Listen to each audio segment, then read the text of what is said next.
So Vera definitely has an interesting College Gymnastics fan. Going live on YouTube. Streaming live on YouTube. But the motive behind this murder is unique.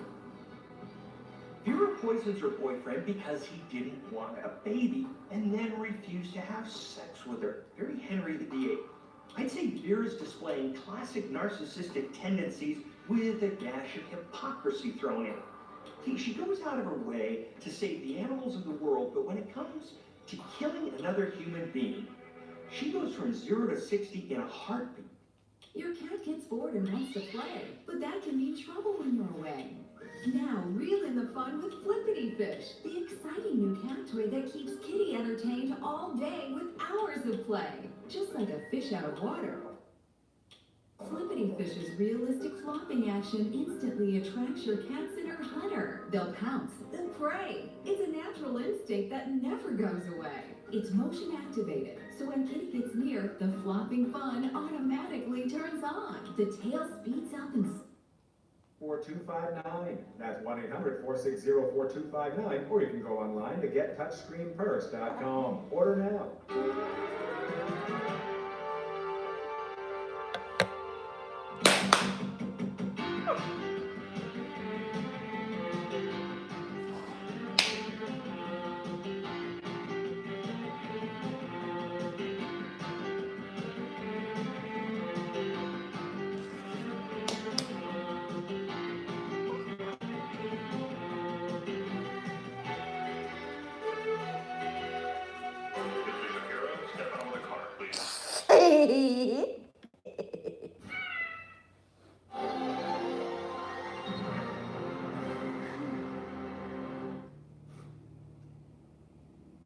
This program contains true stories of rescues. All of the 911 calls you will hear are real. Whenever possible, the actual people involved have helped us reconstruct the events as they happened.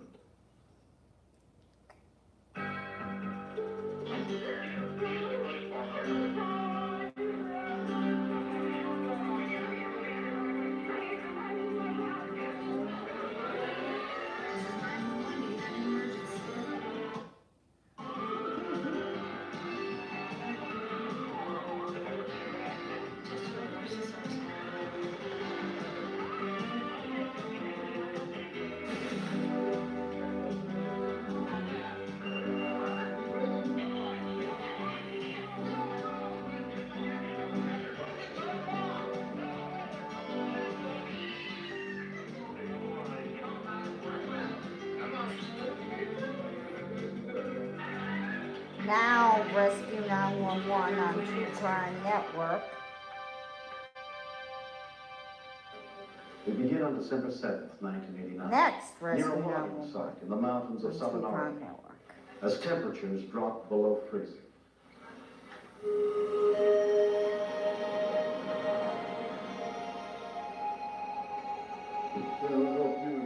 It was the dead of winter. Friends since high school, mechanics Ken Murdoch and Ken Leopard had already been on the job for hours that morning. We finished our work up there and decided we'd head for town.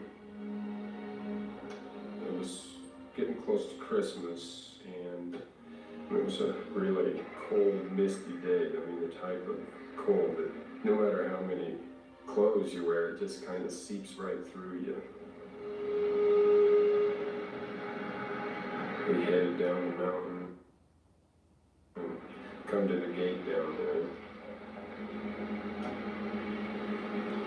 Lep walked up, opened the gate, and I was sitting in the truck waiting for him to get back in. And I looked down over the bank there and I seen this blanket. I kept glancing back at it and thinking, you know, yes, no, you know, go check it out, forget it. I almost left and just something just said, no, go look at it. I reached out and seeing the blood and everything, I didn't really know what to expect. But I thought to myself that I've got to look at this. Ken does too. Tell me this isn't what I think it is. Right.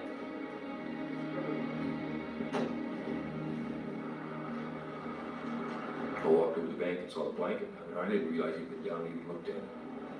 So I just walked down, opened the blanket up, and first thing I saw was a placenta and umbilical cord all wrapped up there. At that point, I started to get real nervous about opening up the rest of the way. Neither of the Kens were prepared for what was inside when the blanket was fully unwrapped. A newborn baby. When I first saw him, he was just all white and blue and didn't look like he was alive. So I jumped back up on the bank trying to hold my stomach down. I ran over and got on the radio and called the office. Told them that we needed a state police and the sheriff out there as fast as we could. We found something. I really didn't want to say over the radio what I'd found. I thought he was dead. When we continue, They just, like a piece of cold meat out of the refrigerator. Both of us were just so scared that he wasn't going to make it. You could see he was right on the edge. When I found out somebody purchased a $50,000 car, World was PN for online private. touch of a too much.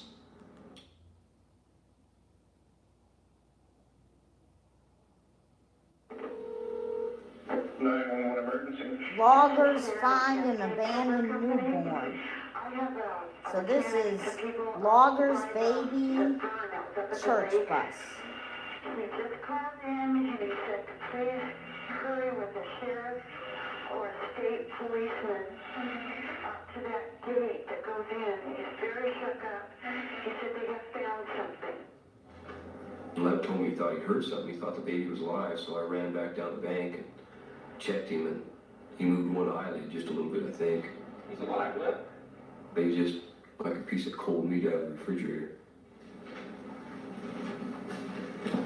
The blanket was soaking wet that he was wrapped in. He was froze stiff, and heck, I didn't know what to do. We were scared to death he was going to die on us. Are you still there, Sheriff? Yeah, go ahead. Oh, Jesus, okay, will do. He said someone has dumped a baby out there, it's still alive. He said that baby's not going to make it much longer, they need an ambulance. Okay, we'll get somebody out there. Thank you. Bye. emergency units were immediately dispatched. With each passing second, the baby's life was slipping away. You could see he was really close to dying. First thought was to get him warm. So I stripped my coveralls off, took my sweatshirt off, and slid it underneath him so it'd be halfway dry. I'm getting in the truck. We both looked at each other and said, let's not wait. You know, we can't wait, he's too close. So we just finally just picked him up and set him in the front seat of the truck and rolled the windows up and turned the heater up all the way, and on one hand telling each other, you know, well, he's going to be all right. And Kim kept telling him, you know, you're going to be okay, little guy, you know. And then in the back of our minds thinking, he's too far gone. They headed for the hospital. Both of us were just so scared that he wasn't going to make it. You could see he was right on the edge. So I just kept talking to him. You're all right.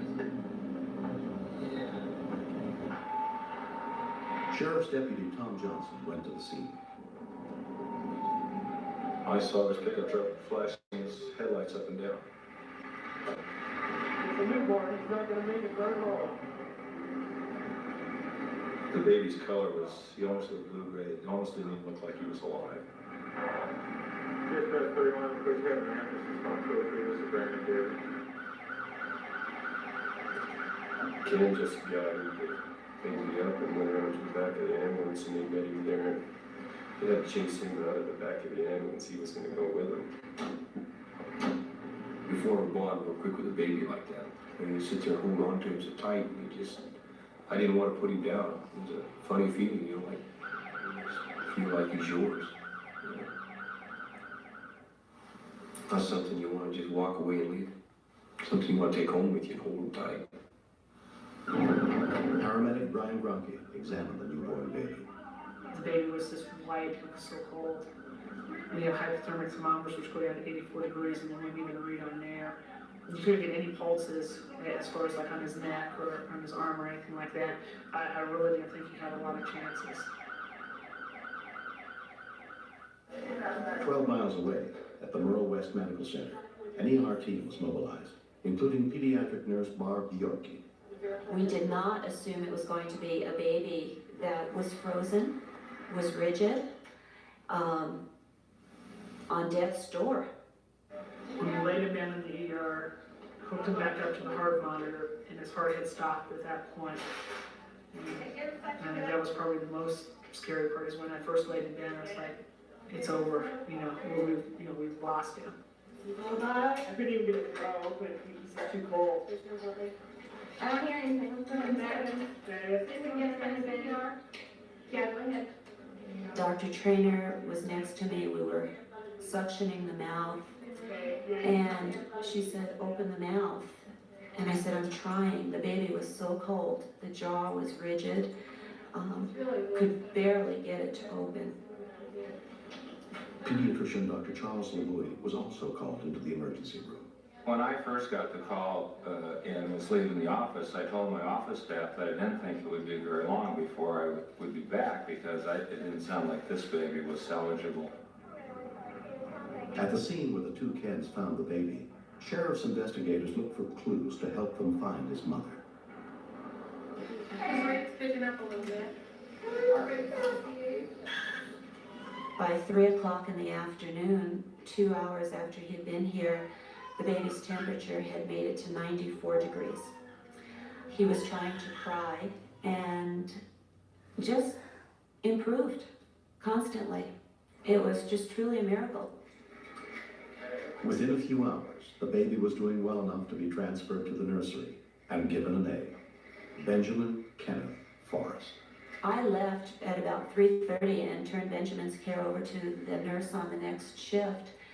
And at that point, I looked down, I said, you're gonna make it, Ben. I just know that you are.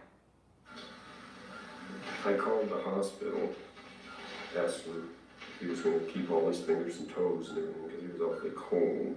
And they said, is this one of the cans? And I said, yeah. They said, well, you can come and see this baby 24 hours a day if you want to. They said, we consider you guys family. Of course, we got instantly attached to him. We both just fell in love with him. The fact that we'd saved his life hadn't even really hit me yet. I think it was about the third night when we were up at the hospital, and some women that had been up there several times visiting the baby, watching through the windows. She walked up and asked me if I was one of the heroes. Thanks for using locast.org, the nonprofit that makes local, over-the-air broadcast available to everyone. And here this baby from nowhere was brought into us.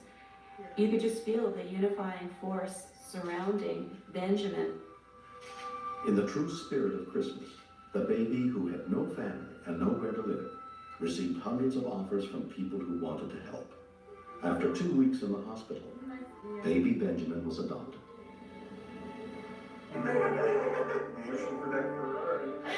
Baby Benjamin might never know the two Kens who saved his life, but the memory of him and the events of that cold December day will be with them forever. Recently, I had a birthday, and we were talking about little Benjamin that day and hoping that he has a lot of happy birthdays in the future. I'm sure he will. Next. As I went down, all I could see was scared kids. They were just all over the place, and everyone was yelling, kept me. Callers, join.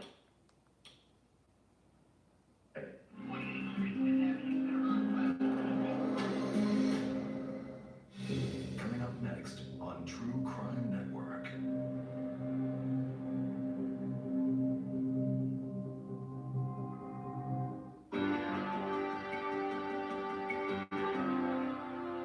On Friday morning, July 17, 1987, the small town of Comfort, Texas, became the scene of a heroic rescue and tragic loss.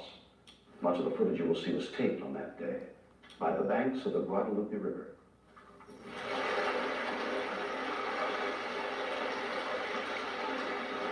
It was the day they were supposed to go home. The more than 300 children at the church camp were awakened early. The river was flooding.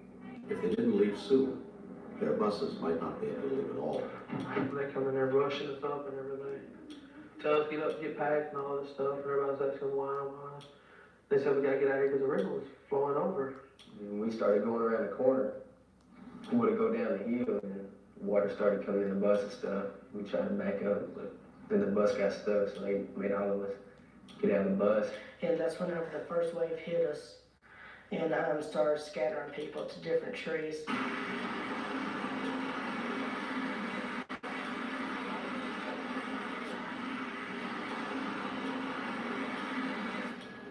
Floodwaters of the Guadalupe River had swept away 43 people in a matter of seconds.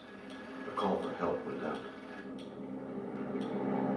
A television news helicopter, already covering the flood, piloted by Vietnam vet Mike Rice, headed for the site of the accident, where cameraman David Villarreal shot this footage. It just all seemed like routine flooding to us, and we really had no idea what we were about to witness. We were able to see the kids clinging onto the trees like ants, surrounded by rushing water. The Texas Department of Public Safety helicopter was already trying to pick someone out of the treetops, now barely above the 60-mile-an-hour flood waters.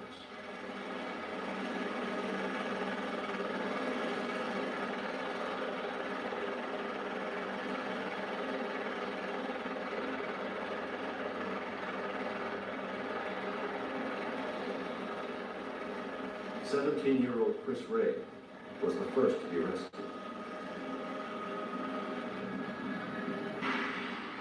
As news bulletins spread the word of the flood and accident, more help arrived, but many parents feared the worst. I know for me that it was like you've got two daughters down there. Now, obviously, they both are not going to make it. You know, which one would you choose? Which one would you have come back? The news crew picked up volunteer fireman Ray Masterman to try to help rescue the kids. All of a sudden, I think all three of us saw the people at the same time, and it seemed like every tree had a facial to it.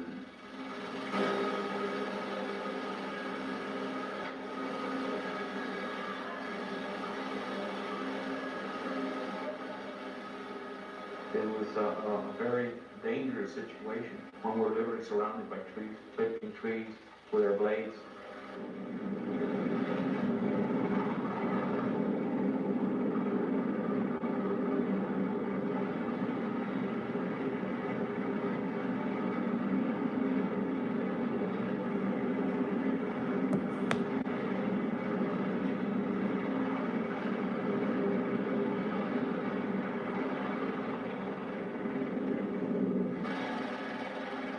Before they had time to touch down or refuel, they got word that a girl was adrift in the river and in trouble.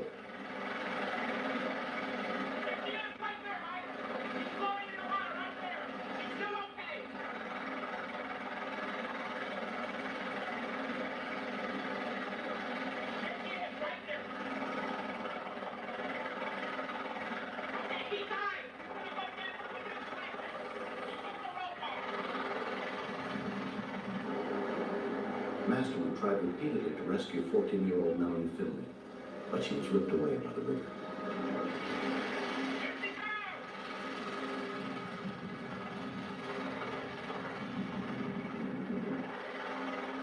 I wish I could have got hold of her.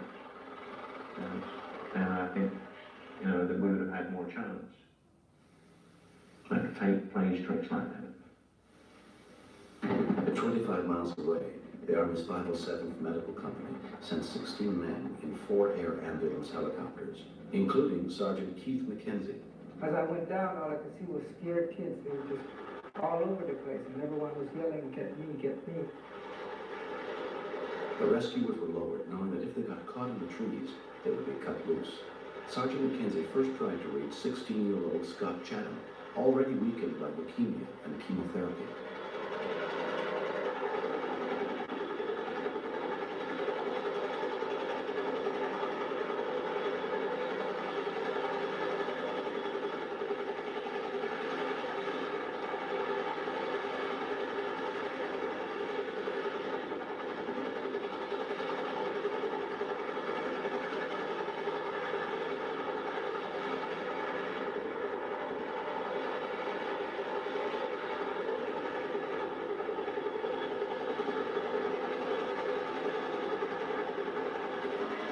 It took hours, but the Army rescuers pulled 26 people out of the trees.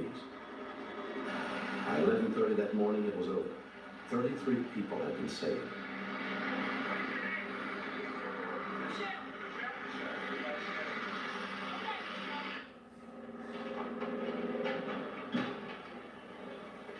But 10 children died in the waters of the Guadalupe River. The river has returned to normal, but the lives it touched remain forever changed. 15-year-old Michelle Jonas can't forget that day or her friends who didn't survive.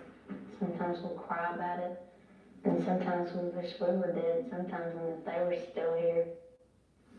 G. Marsh, now 16, was rescued from the Comfort flood, but his girlfriend Leslie drowned. We got in a fight, I never got a chance to apologize to her. But if she was still here, I definitely would apologize to her. And I wish she was here so I could. Cortland Sewell's family was torn apart by the tragedy.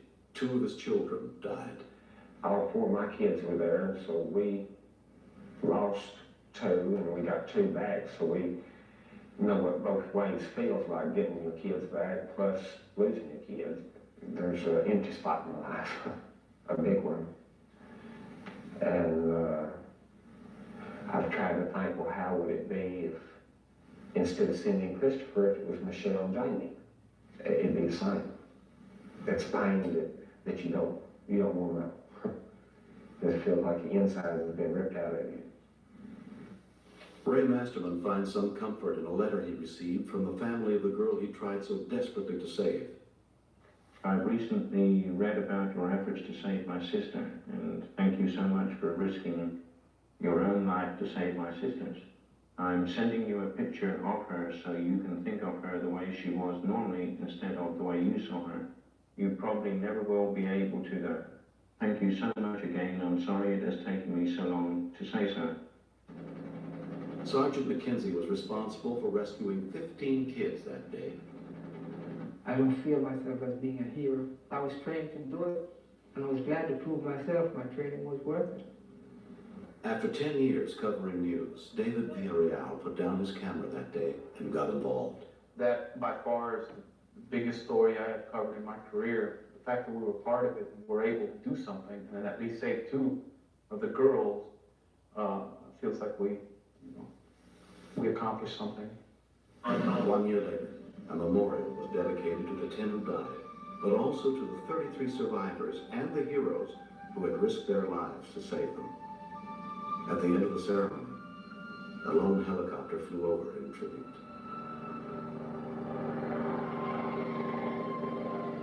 They risked their lives to save our kids.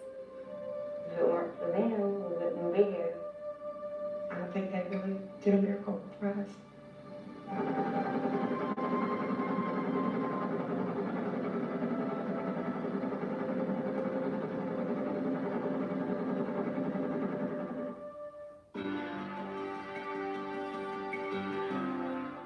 Dog hair, cat hair, your pet shedding hair is everywhere.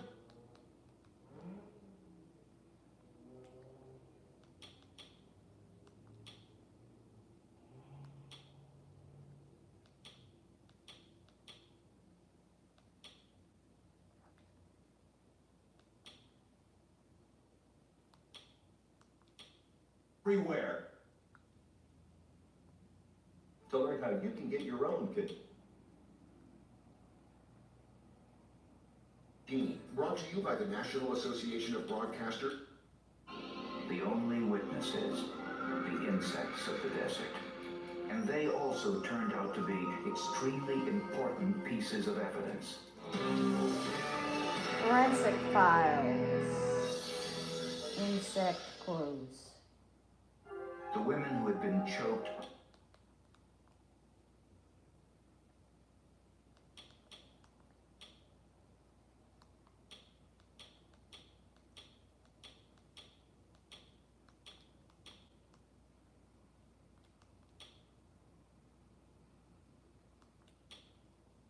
unconscious. Or visit meshjustice.com. National Association of Broadcasters.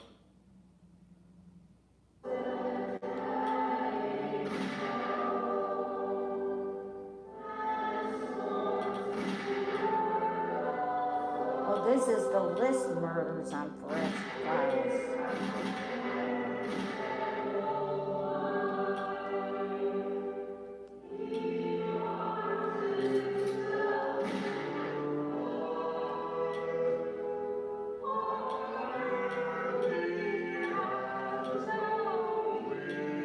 This is how art and science led to his capture.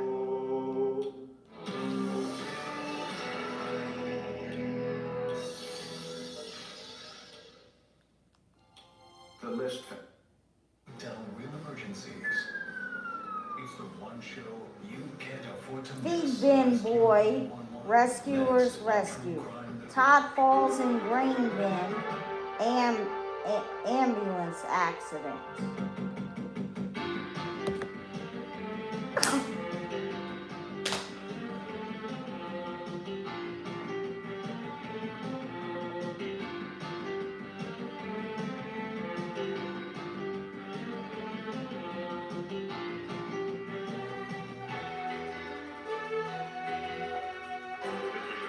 Mr. Shapiro, step out of the car, please.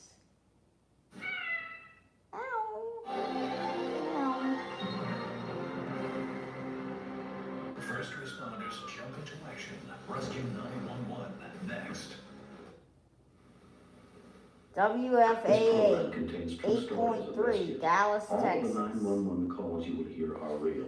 Unless indicated, the actual people involved have helped us reconstruct the events as they happened.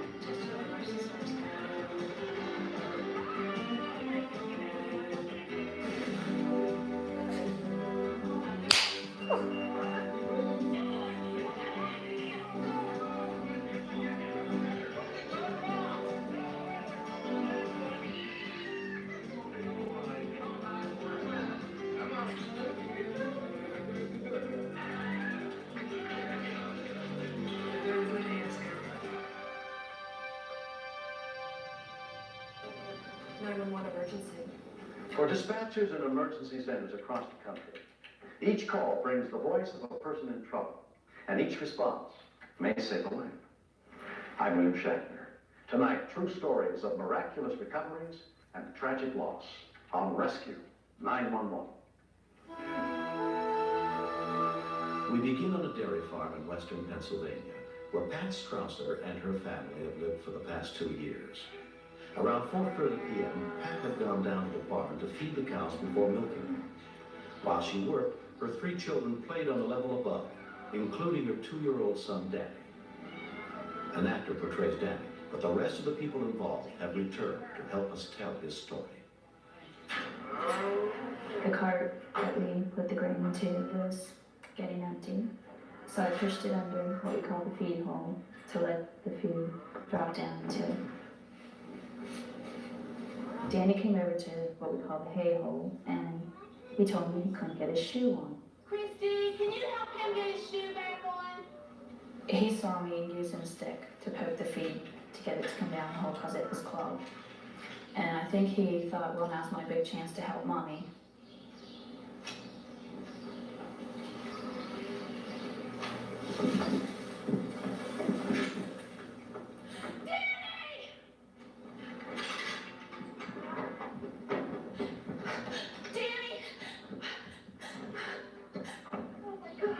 Whenever I got to the feed bin, all I saw was feet. It was just total panic. The more I dug, the more feed kept falling on top of him, and I couldn't find him. I heard the kids, and I could just see the girls there yelling and screaming. And I just took off running. I finally found Danny's hand, and I jerked him out, and I held him up and looked at him. And I just felt that he was already dead. When we continue, Either one of us knew how to do it for sure, but we knew we had to do something, and then he was near. Gymnastics. After with that's back. Get relief today.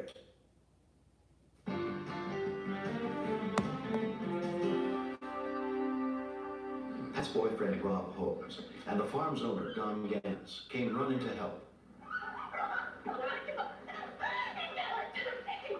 When I got there, Danny was stiff and he wasn't moving. His eyes were rolled back in the top of his head. I was just terrified that we had already lost him.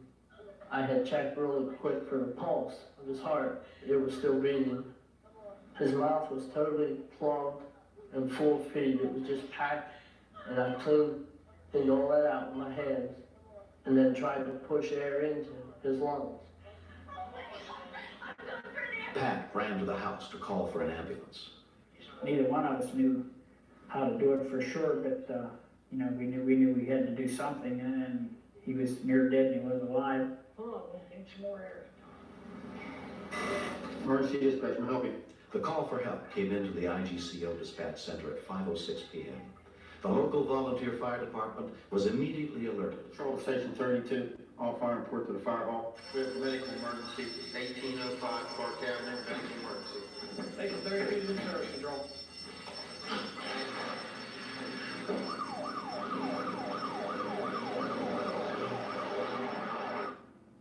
I had a rough time to get any air to down. I was afraid of hurting him by trying to force it too hard.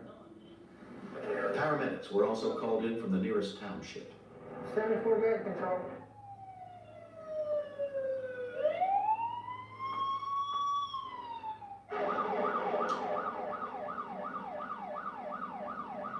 When the first emergency workers arrived on the scene, Rob and Don were still trying to revive the boy. What happened here? Assistant Fire Chief Bruce Whale took over the resuscitation efforts. We were very concerned when we first got there because the boy didn't appear to be breathing. We could not distinguish any breath on his own, so we proceeded to go ahead and put the mask on him and give him air. But he couldn't take a very deep breath because it was so full of grain. His lungs were packed. The amount of grain that he had ingested was having an effect on him because it was swelling up inside, and after grain hits the water and the moisture in the body, it tends to swell up. And at that time, we were unsure whether we were going to be able to bring him around and get him to breathe on his own because he was so full of grain. I don't think I can really even describe how I felt at that point, knowing that I might lose my baby. It just seemed impossible that it was him lying there, motionless, and I just felt so helpless seeing him that way.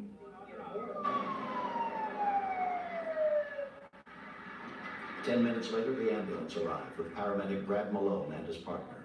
His color was bad, so we knew, he had some short amount of time to work with since he wasn't moving enough oxygen to live on. They had to suction the feed out of his airways, or he would suffocate. When it's a little 2-year-old who hasn't had much time to live and to have to come across something like this, makes you go that extra mile, do what you can to save him. The boy was semi-conscious and breathing shallowly. They could do nothing more for him in the field, but continue to try to force air into his body. The decision was made to transport him to the hospital. I felt it was my fault. I blamed myself.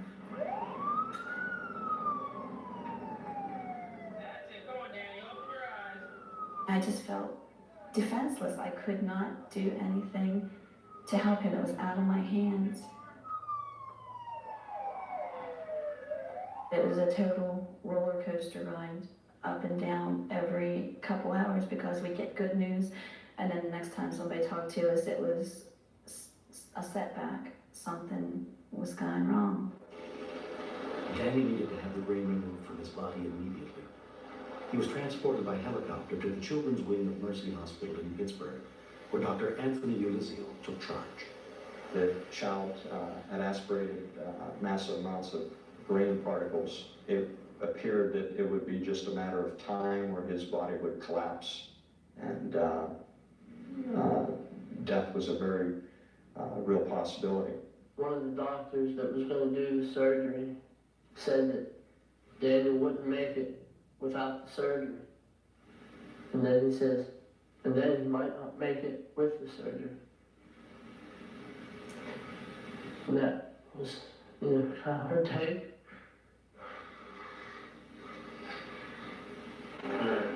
They began working on the boy by 10 p.m. The dry feed was swelling inside his body. They had to remove it grain by grain before it completely blocked the airways of his lungs. The procedure involved passing the telescope into the child's windpipe. We worked through the inside of the telescope with very small equipment, forceps, which were used to grasp the multiple particles we encountered and remove them. The particles had migrated into the smallest openings of the lungs that we could possibly see with the limits of our equipment. After 2 hours, the procedure was completed successfully. When I knew he was going to make it, it was like he was being born again, having your first baby or something. That's what I felt like. I was just so happy. Danny is 3 years old now. He was released from the hospital after 9 days and has suffered no ill effects. It was just lucky that Danny's foot came down through that hole. It could have gotten stuck and I'd never even known he was in there. I'm very, very, very happy that he came back home. And because I missed him and because he always plays with us too. When he first came home, he said, I love you. I feel very lucky that my son is still here. I'm not his natural father, but for some reason, to him I am his dad. I did what any dad would have done if that was their son laying there. I mean, there's quite a few people that died for his life, and there's quite a few heroes out there. Next. One minute they're there, the next minute they're not. I didn't really know what to think. Hi, have you ever heard of Beachbody On Demand? Anna. America, weird. On average day, And at this time, we didn't know that it would be more. there's dozens of calls for help. You can shop it all in one place. Join today and stock your pantry.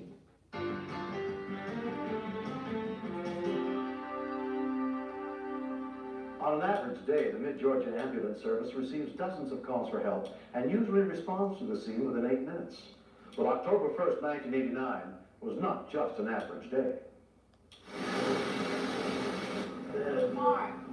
Around 3 in the afternoon, a call for help came into dispatcher Pam Bowman.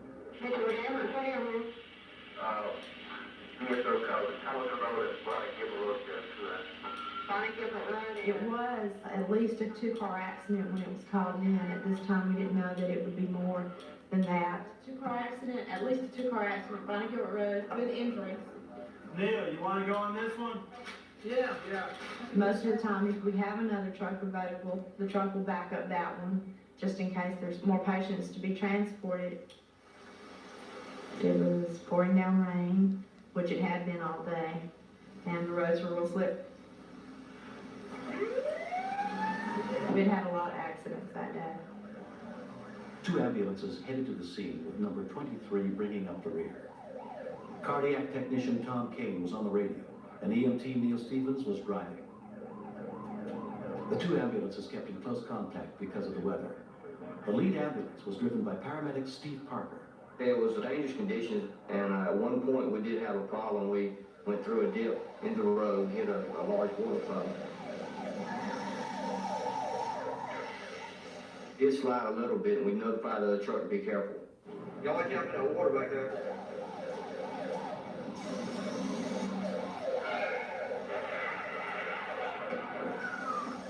As they rounded a curve, the lead ambulance lost sight of number 23. minute they're there, the next minute they're not. I didn't really know what to think.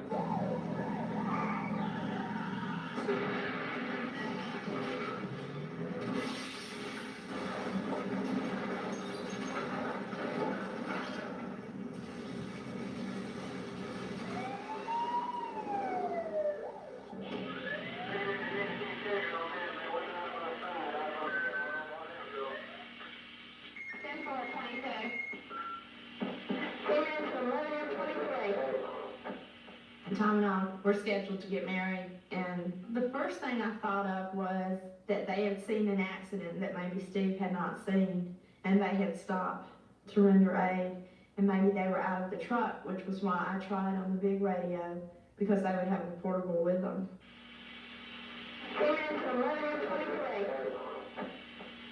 And when they didn't answer on that, I don't know what went through except that something was wrong. The fire hydrant had ripped a hole in the ambulance's gas tank.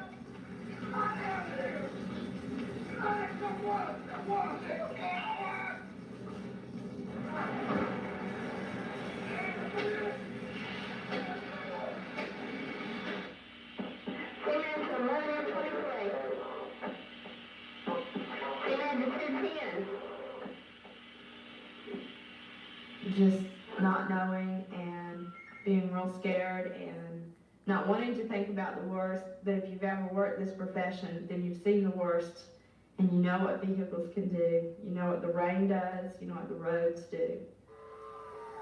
You have a situation called patient abandonment, that when you receive a call and you do not respond for some reason, you can be held liable. So we continued on the call. I was nervous and upset. Steve came up on the radio and told me that maybe I needed to send the fire department over there to see what had happened to them. That maybe they had stopped for an accident or something was wrong.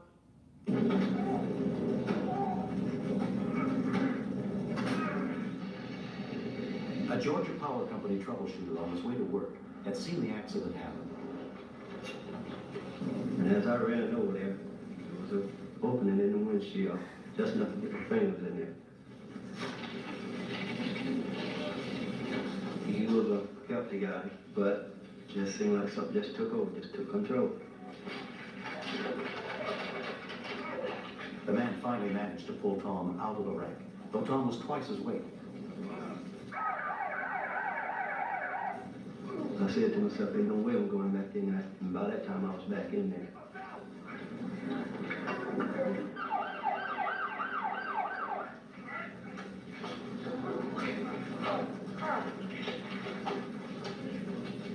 The man then got Neil's jam seatbelt undone somehow and pulled him to safety as well. See, if he even just even hesitated for a second, we'd have been dead. We've been into people that have doused themselves in gas and burned and lived for a few hours afterwards. And that's one of the most painful ways to die I've ever seen. And I've seen a lot of people die. I thought, how did I survive that? That's just remarkable. He's just an average built person. Obviously not real strong, not strong enough to miraculously pull a 350-pound Tom out of the ambulance. The only thing that I could explain how it happened would be the adrenaline that happens in a situation that way. Our bodies sometimes can be pushed further than we think. I never had that feeling before. It's just like a force, like energy. And I know if it wasn't for that feeling, that instinct, it wouldn't happen.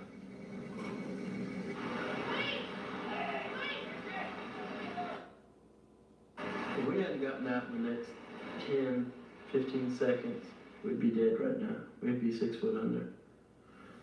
We owe our lives to that man. Tom called in, and it was a real short conversation.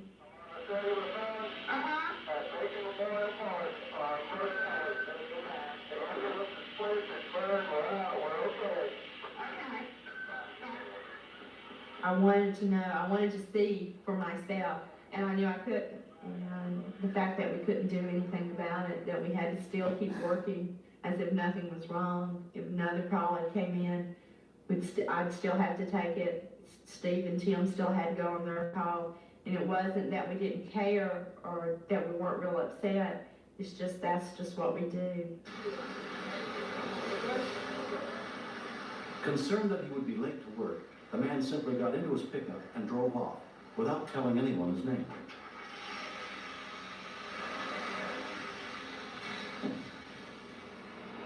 A few minutes later, I was asking people where he was, and somebody said, "Oh, he left. He's gone."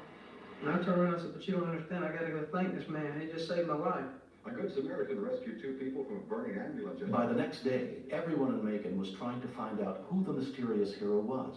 Caught fire trapping 2 medical technicians inside. A man who happened to pass. Dorothy Thomas heard the news and knew they were looking for his co-worker, Norris Thomas. Safety from the burning vehicle.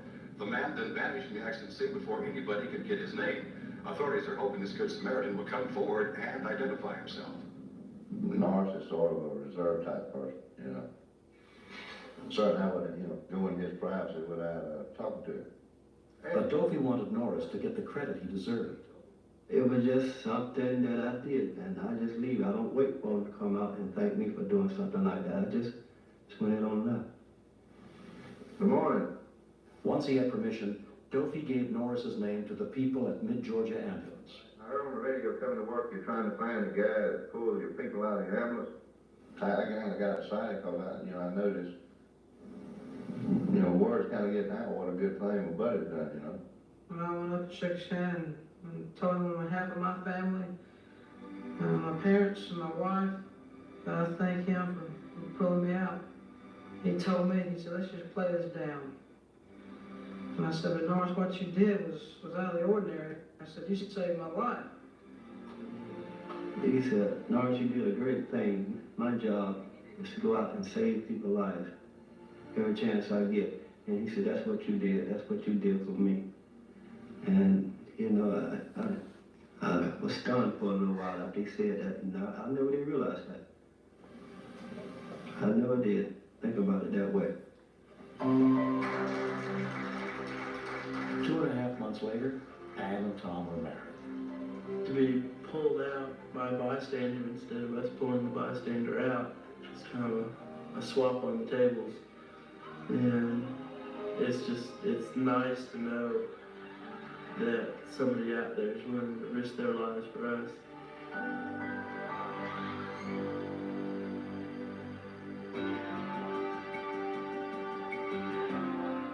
There has never been a better time to join AARP.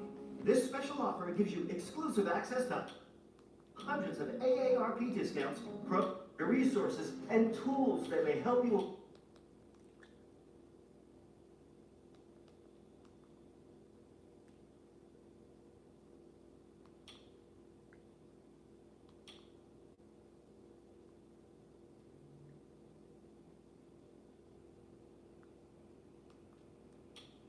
Avoid identity theft and scammers. In Washington and Arizona State, a double over.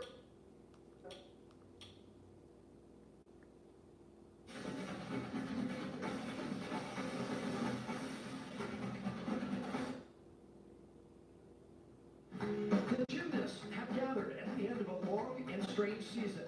COVID interrupted training and canceled meets. But now, despite those obstacles, 8 teams have come together to decide a title.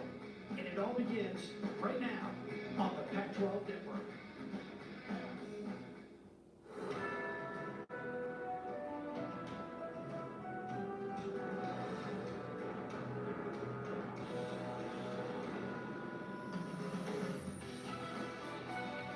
It is the longest day of the year. 192 performances, 8 teams, 2 sessions, but only 1 trophy. Live from the Maverick Center outside of Salt Lake City, it's the Pac-12 Gymnastics Championships.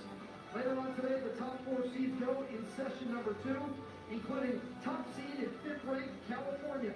UCLA, the 2-time defending champions, undefeated in 2 straight regular So session 1 is going to be Oregon State, Arizona, Washington, and Stanford.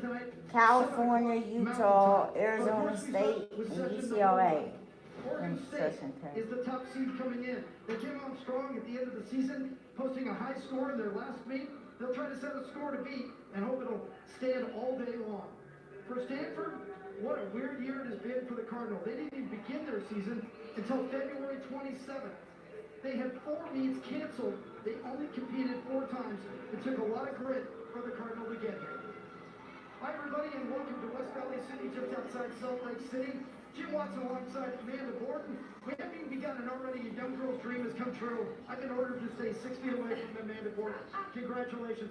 What a weird year for all of us. We're wearing masks, all the protocols. What's it been like for the gymnasts? Well, I had a chance to talk to all the coaches, and it was the late preseason, all the protocols made for a slow start for all the teams, but the coaches all feel they're finally finding their groove, which is perfect timing as they head into the postseason. We mentioned Oregon State, Stanford, 2 other teams competing in the first session.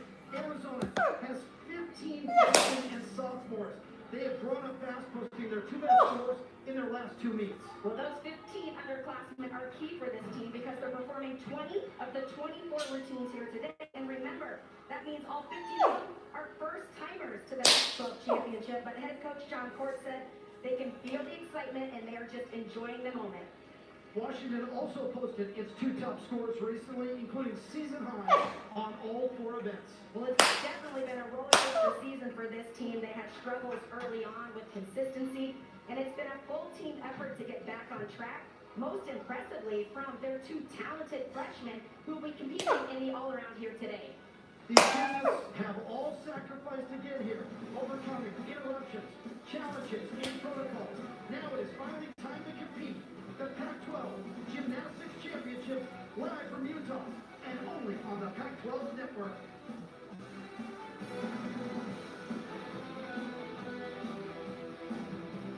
You're watching Pac-12.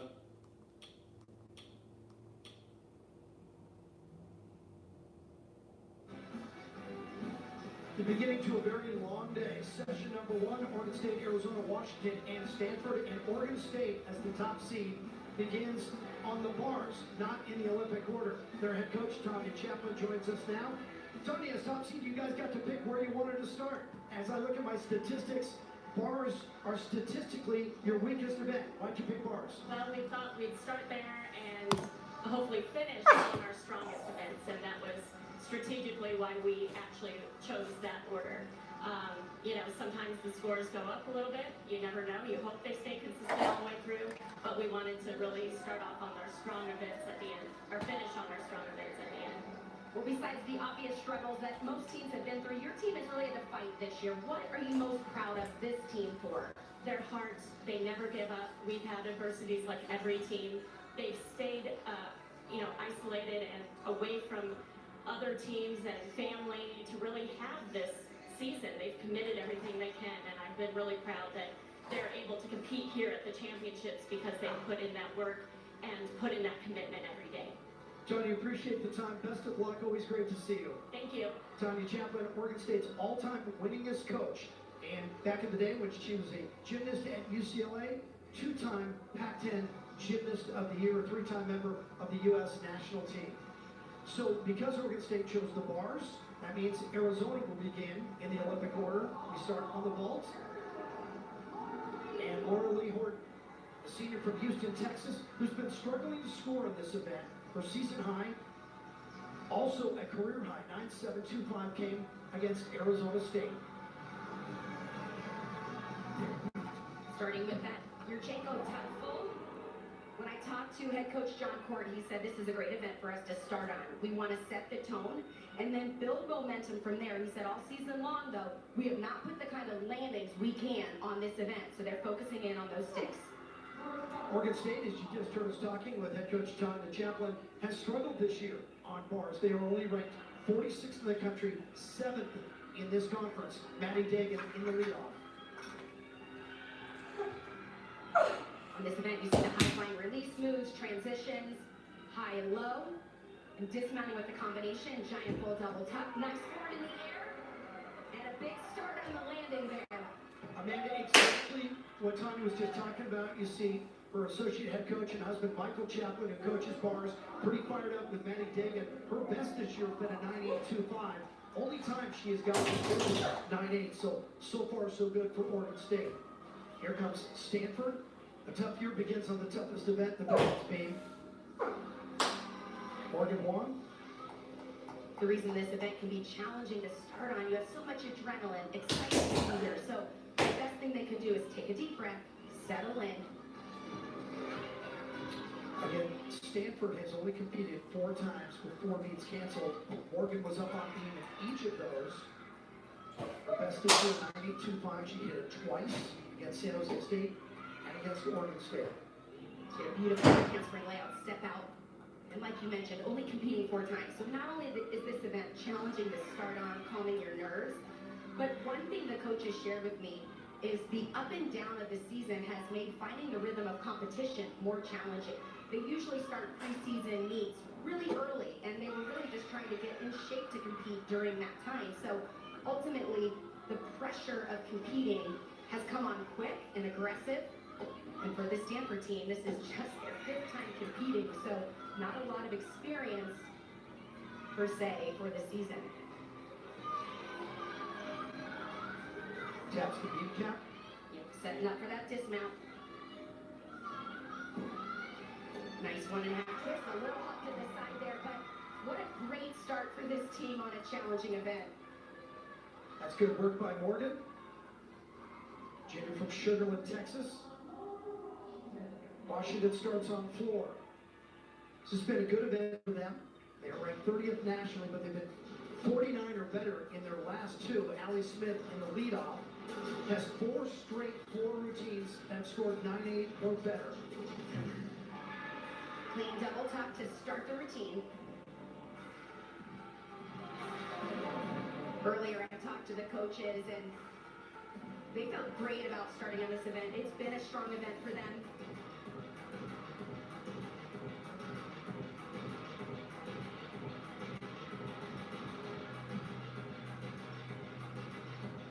Middle tumbling pass, front 1.5 twist to an immediate jump. Keeps those landing deductions minimal.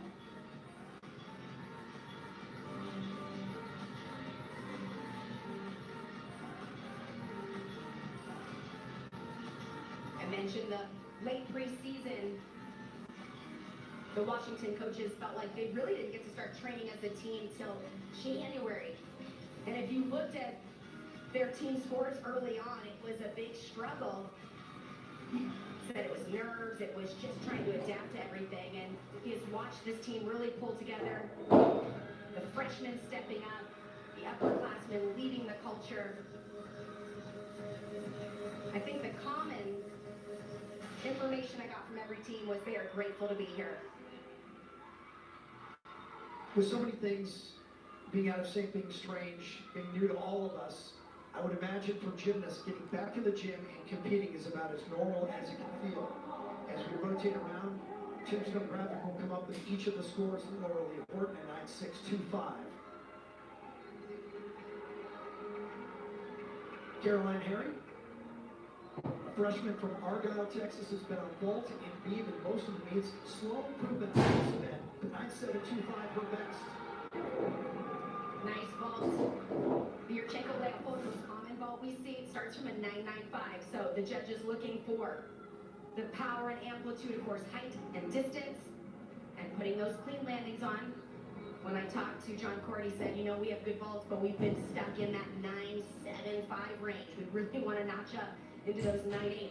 Yeah, and every year as February turns to March, teams are trying to replace 9.7s with 9.8s, and that's exactly what Oregon State is trying to do here. A late change in their lineup. Ariana Young now goes in the 2 spot, and we'll try to build Maddie Dagan.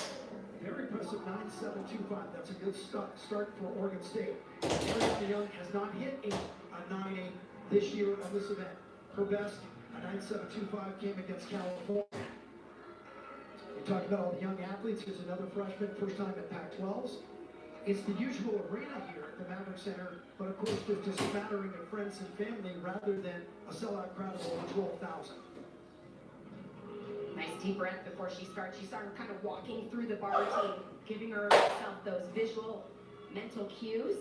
And certainly Michael Chapman gave her a last word to remind her of something so far. Nice on the transition. Oh. She did the release move up to the high bar, did not have enough sitting down to the low bar and hit her feet on the mat.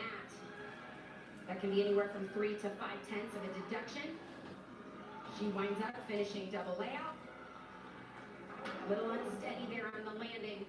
That's Brian Priscilla, the new assistant coach, first season at Oregon State. The guy's been around the sport for a long, long time. Remember that 6 will compete, but only 5 scores, so you can't drop one of the scores. Morgan Malanga at 9.725, good start for the Cardinal on the knee. And Chloe Widener now. Sophomore, Frisco, Texas, outside of Dallas. 3 times has gone 9.8, including a 9.5 at San Jose State. She's a very aggressive style, sharp movements. Nice extension on that opening leap pass, and now moving right into the tumbling element. Solid landing. Yeah, very nice. Throughout the beam routines, you see the elements, the tumbling series, the variety of leaps and jumps. Of course, the full turn that looks easy, but is quite challenging sometimes. Tabitha Yim, the head coach in the background. Beautiful combination work for an aerial to split jump. By the way, Tabitha Yim, back in the day, was a champion at the Pac-12 finals on balance beam. I remember. The other element of this championship is they're competing on a podium. That means all the equipment is up on the stage. Beautiful routine. Wow, I'm not sure I saw a deduction throughout. So this is really going to test the judges, right? They come out a little slow as well. We've only seen scores 9.7s or so. That should be a big score for Stanford. 9.75 opener for Allie Smith.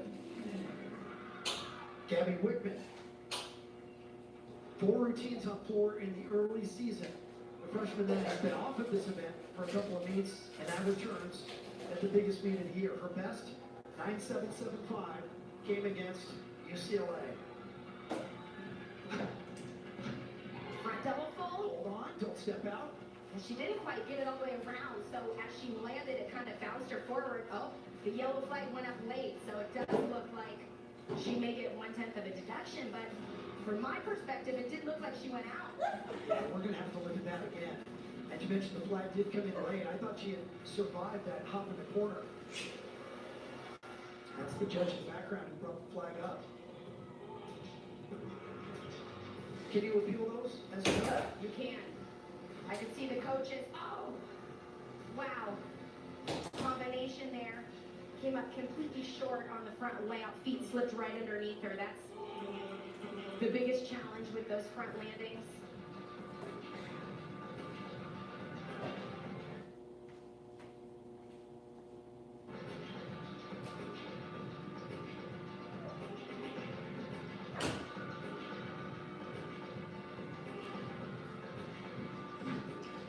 Finishing front 1.5 twist.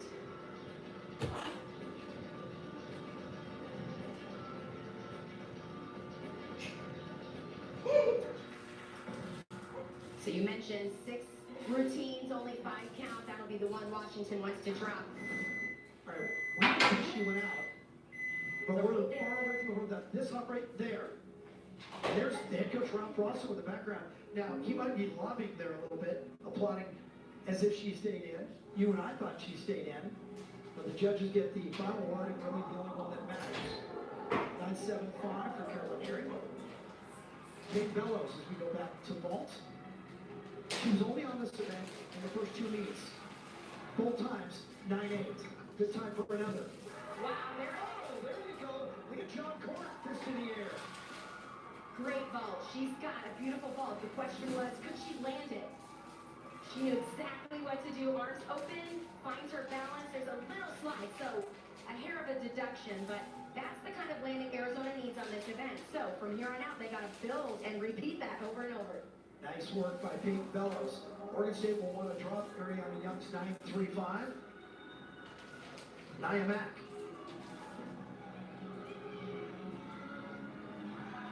Nia Mack has been struggling to score in this event. Her best, 9.75, came in the rivalry with Arizona State. Unique element down to the low bar. We typically call that a straddle back. She did hers in a pike position through. A little short on the handstand. And a full twisting double back to finish. You know, that was a great routine. It's the little details that the judges may take deductions on. The short handstands, of course, the step on the landing, but really picked up the momentum. 9.875 for Chloe Widener. How good is that? Great. For Widener, 9.875. Not even season high. She's gone as high as 9.925, so perhaps Stanford expected good numbers there. Sandra Jessen.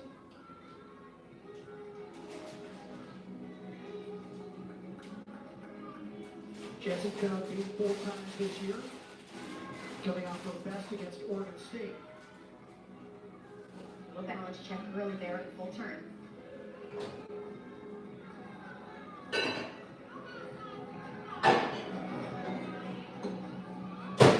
Oh. Handspring layout there, completely sightless. No chance to save that. Remember, the balance beam's only 4 inches wide. It doesn't take much. Resetting, she's got to finish strong here.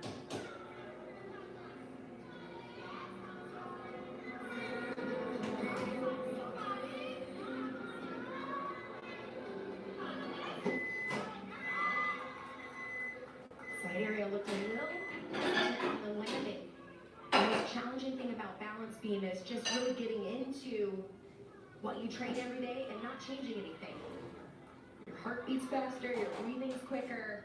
Sometimes you doubt or you double check your landings, and that's where those small bobbles come into play. Dismounting 1.5 twist. I mean, there's so many things working against Stanford. Again, they had 4 meets canceled. They didn't even start their season until February 27th. That's not even a month ago. And they began at the biggest meet on balance beam. So I know that Tap and Gim won't make excuses, so I'll do it for them. Not easy to do, but again, grateful to be here, enjoy the moment, get better every meet. Katie McNamara now on the floor for the Gym Dogs at the University of Washington. This is her best scoring event. 9.875 against California, her top mark this year. One of their standout freshmen, opening tumbling pass there. Front 1.5 twist, immediate straddle jump.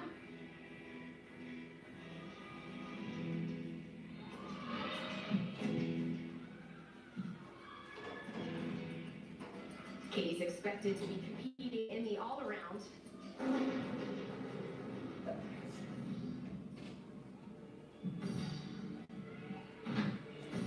We talked about the young Arizona team and how their underclassmen haven't been at this meet. You have to remember, right, nobody experienced this last year. So the freshmen and sophomore, this is their first time being here at the Pac-12 Championships on a podium. Combination. Nice job holding on to that front layout.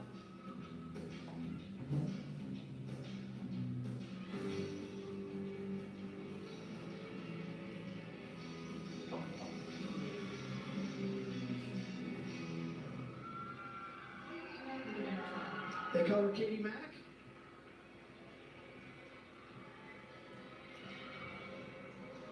Part of that super young contingent of freshmen and sophomores at Washington forced into action. I was talking with Ralph Rosso, the head coach, earlier this year, and we both reminded one another that in 3 years, those freshmen will be juniors with 40 meets under their belt.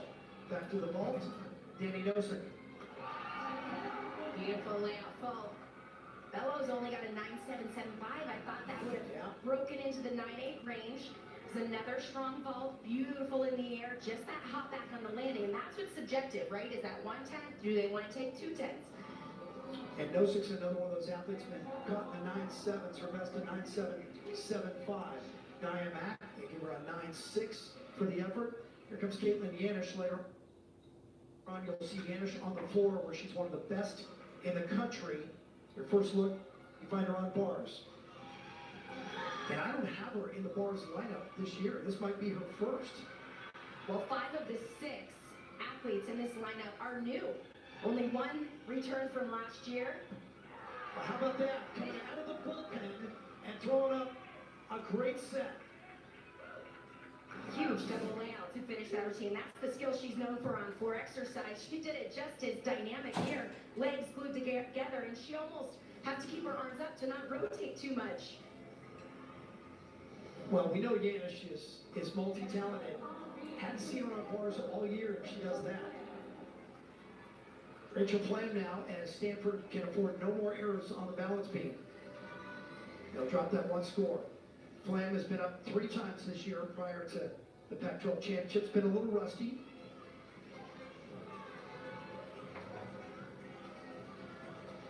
Rachel's a very powerful gymnast. As long as you can control that power on this event, it is helpful. Balance check there on that switch half. And the lack of training is going to show up on beam more than any others. I mean, if you ask me, lack of training on any event is a challenge. Gymnastics is an all-year-round sport. There's really no downtime. You're working on your drills, your technique, and then you move into routine readiness, working on endurance and consistency. So to take time out of any of that is challenging. Small balance check there on her punch front. You see she's trying to work in her head. I believe that was supposed to be some type of combination.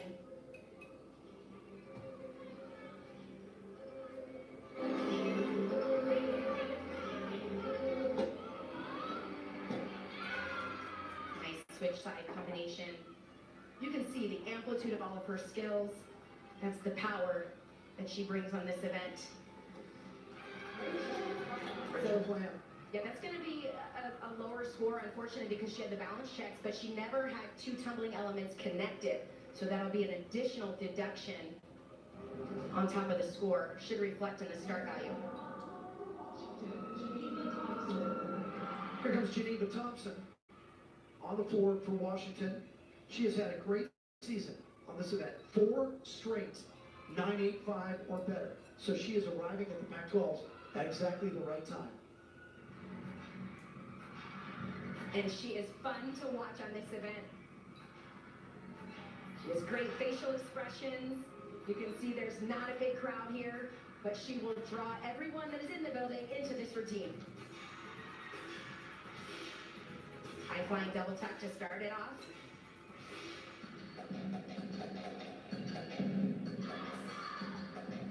Twice in her career, Geneva Thompson has got 9.9 on the floor.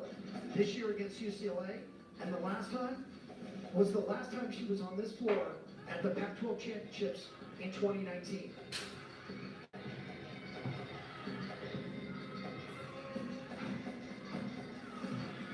Front layout, front fall. Moving right out into it.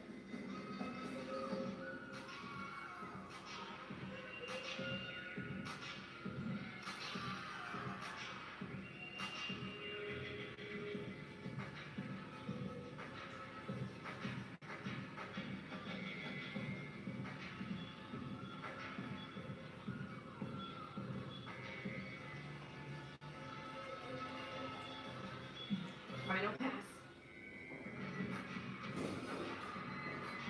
Front 1.5 twist.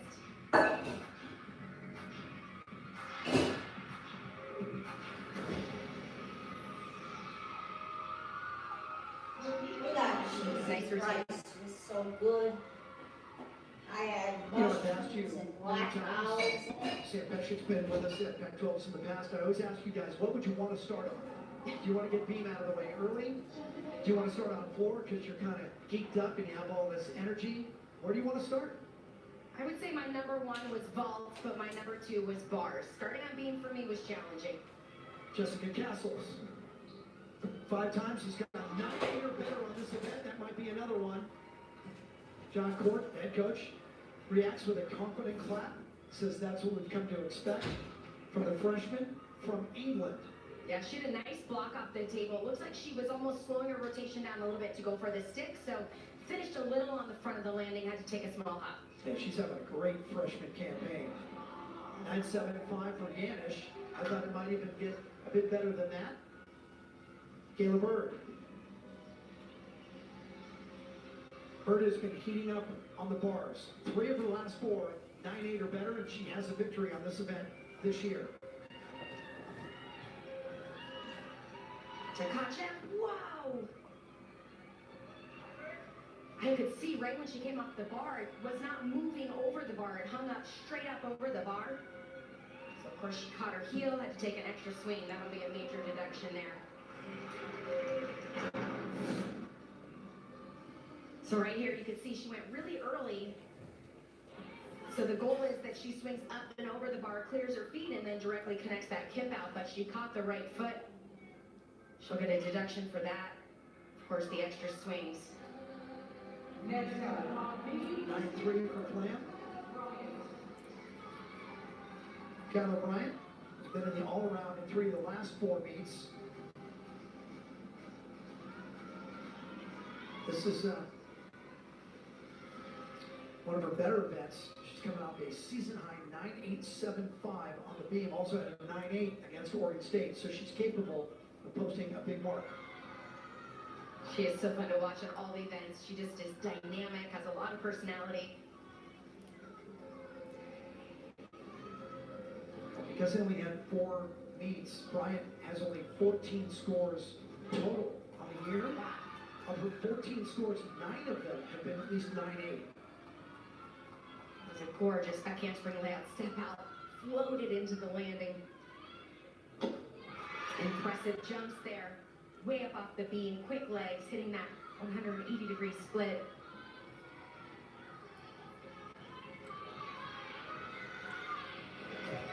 Another power skill right here, punch front, opens up, almost landing in a completely upright position. Setting up for a dismount. She does 2 back handsprings to the double tuck.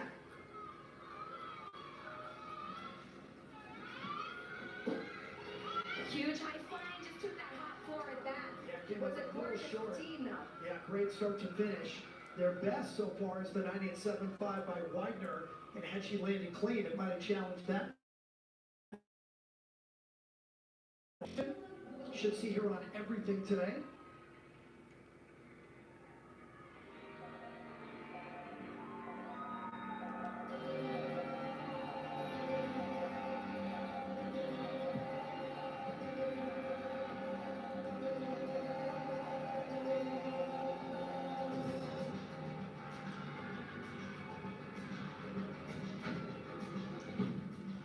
Clean double tuck, bounced out a little bit. That can be one of the effects of a podium. Makes all the equipment a little bouncier. You have to remember to bend your knees and kind of absorb the power.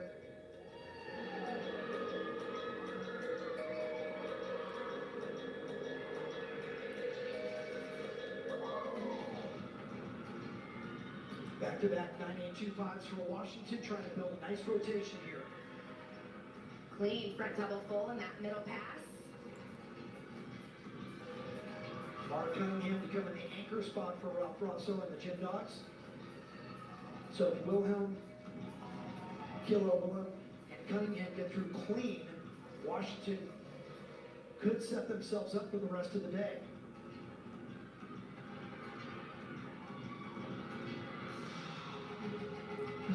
Oh, looked like a little bit of a struggle there. Yeah, fighting through it.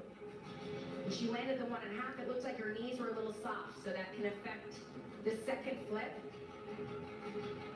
Most importantly, she stayed on her feet. It shouldn't be a major deduction, could affect her start value. 2 things to keep in mind. We're at altitude, so fatigue's gonna hit a little bit because you haven't had the full training season. And also they're on a podium. Absolutely. Everything's a little different. And remember, for freshmen, this could be the first time they've ever been on a podium. 9.725 for Kayla Bird. Jenna Domingo in the anchor spot for the Gym Cats. Actually, this is Malia Hargrove. Excuse me. Came up a little short. Yep, that was 1 page off. Malia Hargrove, thank you for the correction. She has been a consistent performer for this team. That wasn't her best fault, though. And she's been pretty good. She's been hitting 9.8s almost every meet.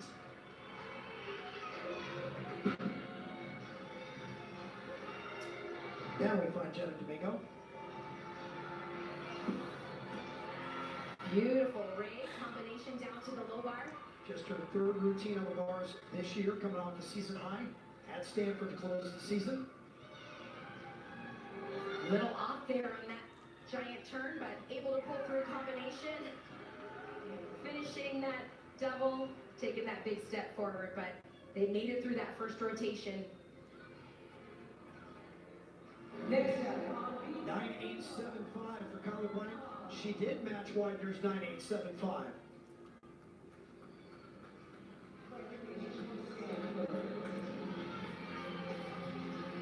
Oh dear, she almost fell off there on the mount.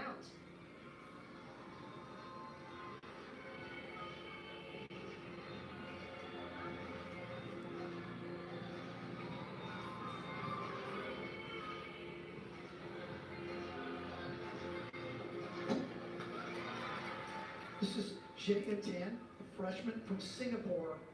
Amanda, she hasn't competed ever at the collegiate level. This is her debut. Well, you know, when she started that mount, I didn't think she was really starting officially, and then all of a sudden she popped up and barely made it on. It looked like she was a little nervous, a little timid. Finding her groove there. There's a beautiful lead pass, switch lead to switch half.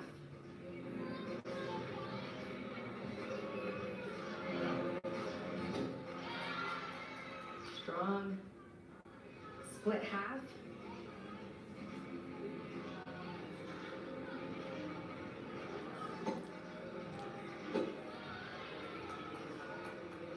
She has nice posture throughout this routine. Looks like she's gaining confidence, having more rhythm throughout this routine as she comes to the close here.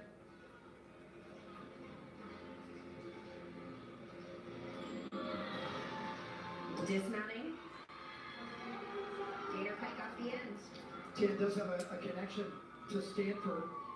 Of course, it's one of the greatest universities in the world, so it's going to bring students from everywhere. But her aunt, Maytai O'Malley, was a coxswain on the Stanford men's crew team back in the day.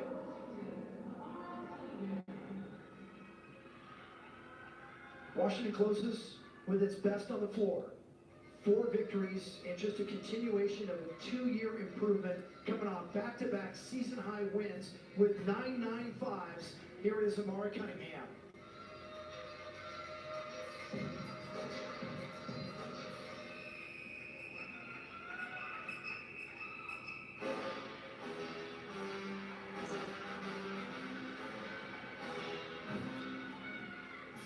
Combination front through to double tuck.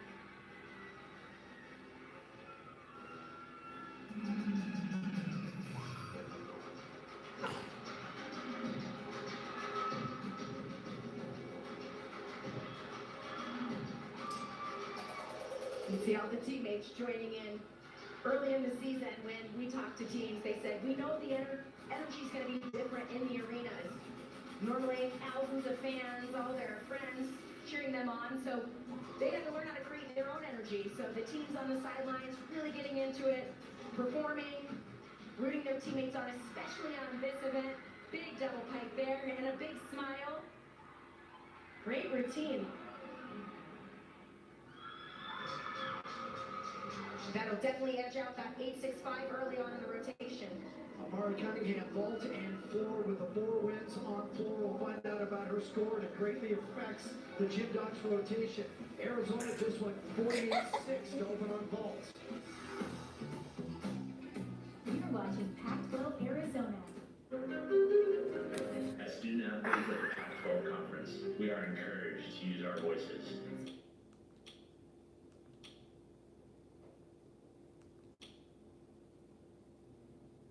Floor, 48-6 for Arizona, 48-2 Stanford, and Oregon State had to count a 9.35, and that way the Beavers end up with a 48.075. Let's get back to Washington and a nice opening rotation. 49, Ralph Russell, that coach joins us. Ralph, you guys close the season with your best 2 scores, putting up season highs on all 4. You come into this meet with some momentum. Did you expect 49 on the floor? That was a pretty good opening set. Yeah, we're really proud of the team and the build that they've had the last couple of competitions, and we purposely chose floor because we felt floor was one of our strongest events, and you know that's exactly what we expected them to do, and that was a good start for us to build momentum, carrying over to the point where we feel really good about it as well. Well, earlier when we talked, you said how impressed you are with your freshmen like Katie and Skylar, but also Geneva and Amara. Those 4 are also in the vault lineup. What are you expecting on the second rotation? Yeah, we have a really good mix of upperclassmen with our younger classmen, and our younger classmen have gotten a lot of experience, and we just want to build off of last competition, hopefully get some stuck vaults or minimize deductions, and really just keep our momentum going. Appreciate the time, Ralph. Best of luck for the rest of the day. Congratulations on the 49. Thanks. Go Dogs. Go Dogs. Ralph, 3 years as an assistant coach, replaced Elise Ray Stats in October. And here are the scores. So they dropped that Wickman 865. And look at the last four. McNamara, Thompson, Kilo, Wilhelm, and Cunningham all come through under extra pressure. And Cunningham with the 9-9. She's been on fire on this event all year long, and she posts a big score at the biggest meet. Well, like he mentioned, this was one of the reasons they wanted to start on floor. They feel like it's a strong event. It's a really great place for them to set the tone. That being counting on the two-star freshman and then anchoring with this young lady. She's powerful and she was clean today. You saw it on her face. She knew she nailed this routine, and it's the only 9-9 in the competition so far. Amara Cunningham, we should see her on the vault in the next rotation as well. The 9-9 to close out. A 49 rotation for Washington, and the Gym Dogs and UW lead after one. Imagine yourself in a new Toyota.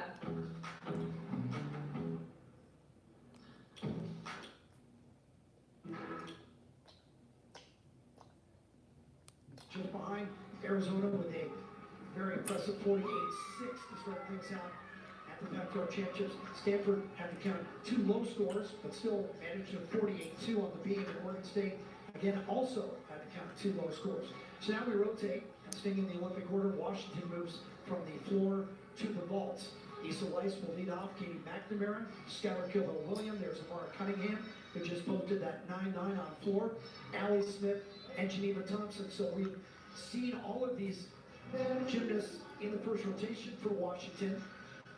They're ranked 6th in the conference on this event, 30th in the country, but they just hit their first 49 of the season in the final meet against California. When I talked to Ralph earlier this season, I did their meet against Oregon State. It was still early. Ralph had only been in the chair for a few months, and you have the pandemic and everything going on, and all these young athletes. And he said, I think we're going to be a lot better by the time we get to Pac-12s. Well, that was optimistic because we didn't even know we'd have a Pac-12s. But coaches have to aim for it, and he's done that, and Washington has improved on schedule. Issa Weiss, in her usual leadoff spot, sophomore from Palmer, Alaska, at Denali Gymnastics. She was the state vault champion in Alaska back in 2018. She's posted modest numbers so far as a sophomore. 9-7 against California is her best. Looking for more right here, right now. Suit tuck full. We see the Yurchenko vault most commonly because it's the easiest to generate power. So good for her. Not an easy vault, but nicely done. Arizona will start with the sophomore. Sierra Lynch, she wastes no time at all. Ooh, opens up with the Tkachev. Not a lot of amplitude, so skimmed over the high bar, but did a wonderful job. She's been getting better on this event as the season has worn on, coming off the season high 9-8 in a tri-meet at McHale Center to close the season. Not quite vertical on the handstand. Holds on to the landing. Yeah, nice dismount there. Well, she seemed to wobble a little bit, but she kept it all together. Yeah, well, the key on this event is hitting those release moves and having the form and the lines, but it is the details. Hitting those handstands, sticking those landings. Sierra seemed like she was in a hurry. Did she know we're going to be here for 9 hours? There's no hurry. Christina Peterson, as Oregon State goes to the beam. Now, Oregon State is ranked 18th in the country and 3rd in this conference on this event. They're averaging 49. They've gone as high as 49.35. So this is a very important event for Oregon State, especially after their slow start. Small balance check there. Peterson, we know she's in the leadoff spot, has won on this event twice this year. She's been great. 5 straight times she has gone 9-8-5 or better. Here's the series. Triple series. 2 back handsprings still laid out. Step out. She just looks a little hesitant. I think it's hard to explain what it's like when you mount the beam, your first step, your heart's racing, and sometimes you just get a little jumpy. She's not making any major mistakes, just needs to almost what I say absorb every single landing, knowing where her arm positions are and staying there, waiting till the skill finishes versus kind of jumping out of it.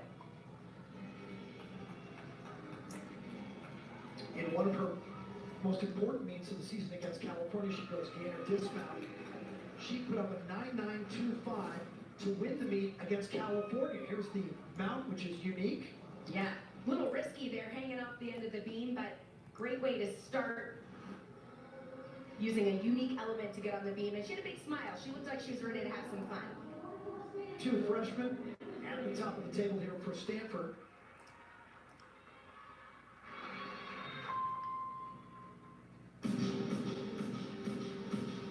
Amanda Zing, a freshman from Sammamish, up in the Seattle area, east side of the lake. Scores rising in 4 straight meets, including a couple 9/8s. Combination to start the routine. Front layout, front 1.5 twist. Floor is always a favorite event to watch. It was personally my favorite too because you see such variety of skills. And the tumbling passes, of course, powerful, but unique elements. And then different music matches personality. You can see the athletes getting into it. I said from the very beginning of this season, though, it must be challenging to perform on this event without fans. Double tuck there, stepped very close to the white line, but I do not think she went out. I didn't see the flag go up.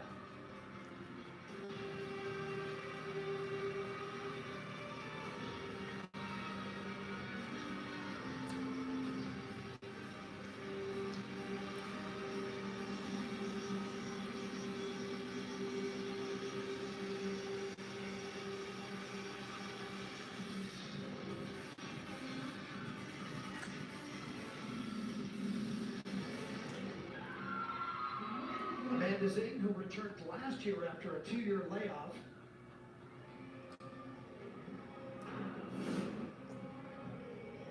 This was her second tumbling pass double tuck, and as she lunges back, she's very close to that white line, but the foot has to cross over to the other side to get that 1/10 deduction. So it's almost like she knew it was right there because she held on, didn't let it move. Are the judges a bit more forgiving when it's a sting mat because you don't know if that line is exactly, that slides back and forth, especially when you land on it. Yeah, well, the line judges, that's all they're worried about is making sure that the mat is lined up exactly with that out of bounds, and they're keeping a close eye on it. But so are the coaches, too. Issa Weiss, 9-7. Once again, Katie McNamara. And she's won, but she's been a little inconsistent. She's had a 2-point swing between her high and low scores. Her best, a 9.875, came on the road in Arizona. This is a vault that we're beginning to see more often. That Yurchenko, when they twist onto the table, so they actually do a half on to that front position and have to block and, of course, get enough momentum to flip off and land it. Should be a good score. Mackenzie Kane already starting bars. Jaeger combination a little low there on her transition down to the low bar, but was able to hold on. Nice handstand there. She sets up for the dismount. Double front. Another unique element. That blind landing can be difficult because you can't see the floor before you finish.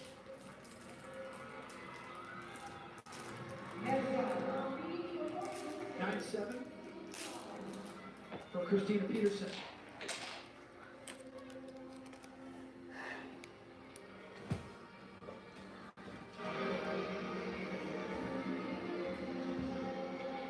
Lexi Gonzalez now for Oregon State on beam.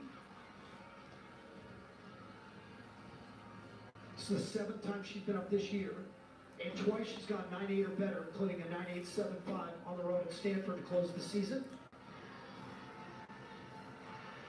Looked like when she landed that front aerial, her bottom foot was sideways on the beam. I believe she's going to repeat that element. She's using it for a tumbling series right there, connected to the back handspring.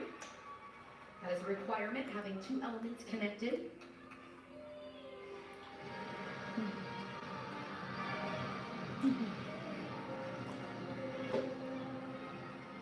Nice extension there. Switch leap, straddle quarter.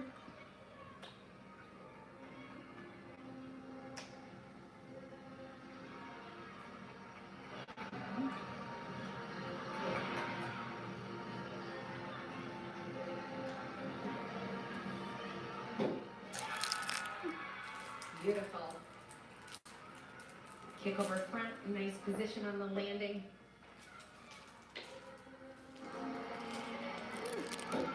Dismounting side aerial full twist. So that early mistake, but she covered it up, came back, repeated that tumbling series. And I believe that's the only time we're going to see Lexi Gonzalez today, beam specialist. And his name went 9.825.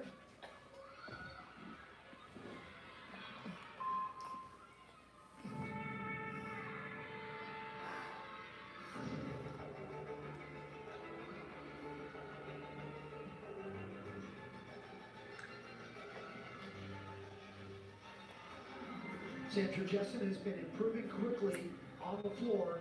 9.725 her best against Oregon State. Back 1.5 front layout to start the routine.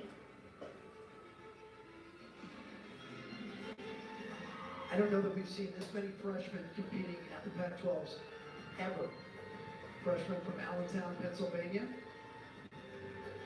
Been 3 events in all 4 of their meets this year, but Stanford, besides starting late, has had a thin roster. In fact, one of their meets this year, Stanford had just 6 gymnasts compete. Yeah, we could go on and on about the challenges. I mean, this freshman class in general, right? They don't know any different than coming in as a college athlete and having to manage all of this. For many of these athletes, they're training in the gym and they're studying in their dorms. They're not doing their normal social activities, and yet they are so grateful to have the opportunity this year. The upperclassmen missing it last year, their perspective is just to be happy to be back and enjoying those moments. I know when I walked in the arena today, it's just so great to be here again. But through it all, everybody is learning so much about being resilient and tough. These freshmen, through all the ups and downs, are gaining a lot of experience and should be really proud of themselves. Katie McNamara's having a good meet. She had a 9.85 in the first rotation, 9.75 here on vault. In the second rotation, Skylar Kilo Wilhelm. Oh, wow. That was gorgeous. I was waiting for a perfect landing. Probably the best layout full we've seen today. Nice block. Comes off the table with those straight shoulders. That gives her lots of height, rotation, and distance right there. Wrapped those arms up and over. Just took that big hop back on the landing. And Skylar coming off with some momentum. She came in off the season high. In fact, it was a career high as well. 9.875 at California. Washington, California met each other the last 2 meets, once in Seattle, once in Berkeley, and both schools put up big numbers in both of those meets. In fact, Washington had 8 different gymnasts with season highs in those last 2 meets. Olivia Hargrove on the bars for Arizona.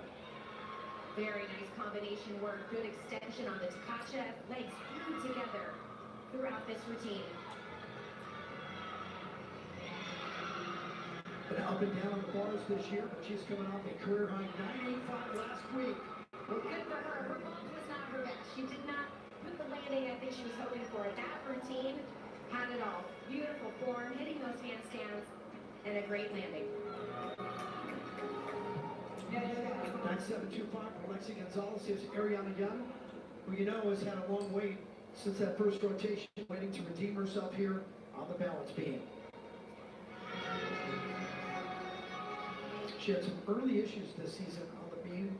To take care of those, her last 3 scores on the beam have all been 9.825 plus.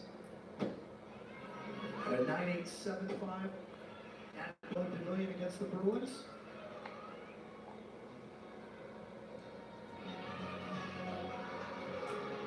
She's doing a great job of covering a few balance checks. Dynamic opening start to the routine. Nice rhythm there on her lead pass, finishing with that double stag ring. It's still relatively early in the meet, but Oregon State now feeling pressure as this is getting away from them. Just a 48.75 in the opening rotation and 2.97s to start on beam here. They need to start putting up some big numbers in a hurry. She had a few balance checks. Maybe not noticed as much by the judges, so it'll be interesting, but that was a great routine. 9675 for Jessen. Maddie Burnett for the first time.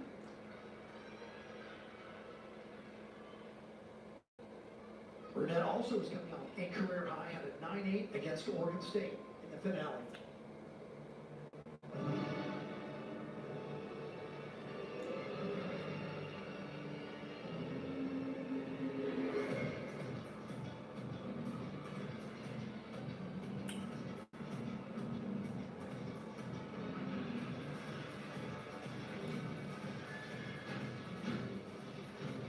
Another combination there to start. Front layout, front 1.5.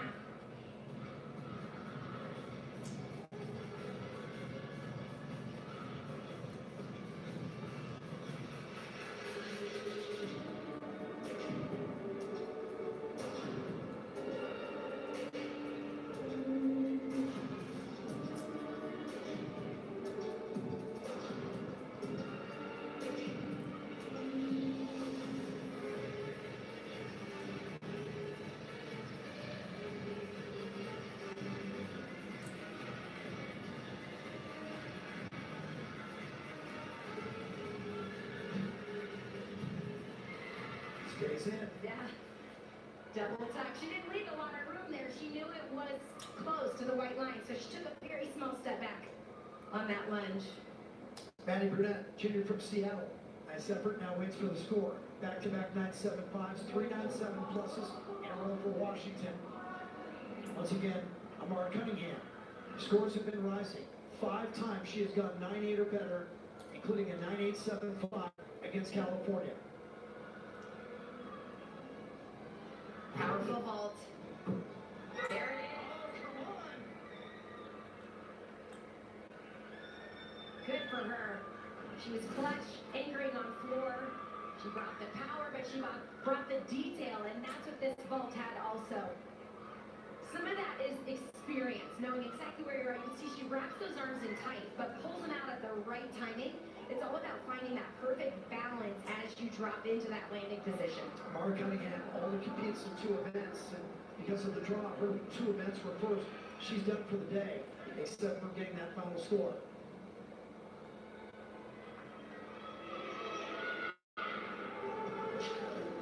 Taylor Raskin on bars for Arizona.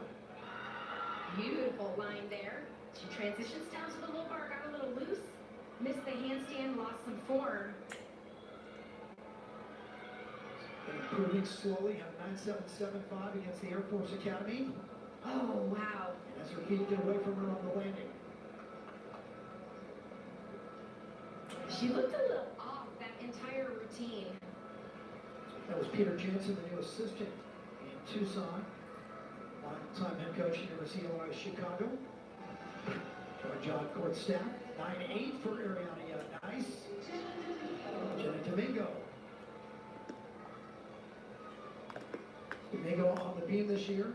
6 times all solid, including a victory. Had a 9-9 on the road at Stanford. That's her career best. Crowd comes from Kapolei, Hawaii, which is near Pearl Harbor, for those of you who only go to Hawaii on vacation. She was the Hawaii Gymnast of the Year back in 2018 in high school. As a lot of gymnasts are, was also a pole vaulter. Why not? Body awareness in the air, right? Comfortable going upside down. And she is comfortable on this event. She has such a nice, smooth palm rhythm on the balance beam. You know who was one of the pioneers in doing that was Carly Dockendorf at Washington, who now is an assistant coach at Utah. We'll see her later tonight. I think she was kind of tricked into track and field. Yeah, the coaches always like the gymnast. Yeah. I'll have to ask her about that. Get the real story for later. For this Oregon State beam lineup, Jenna and their anchor Maddie Dagan are the only 2 athletes that return on this event from last year. So they bring the experience, holding on there to the dismount. Beautiful routine. She just has a light, effortless routine. Fun to watch. Domingo had a 9.65 in the first rotation on bars. 9.85 for Maddie Burnett. Excellent score. Chloe Widner.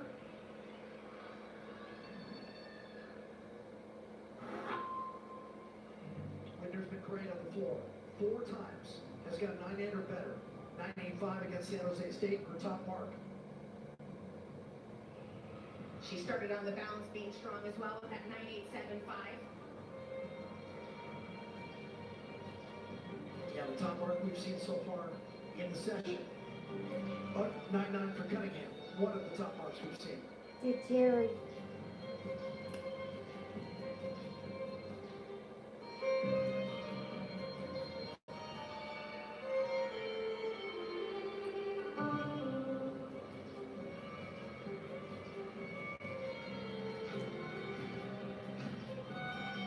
Strong front layout, front fold.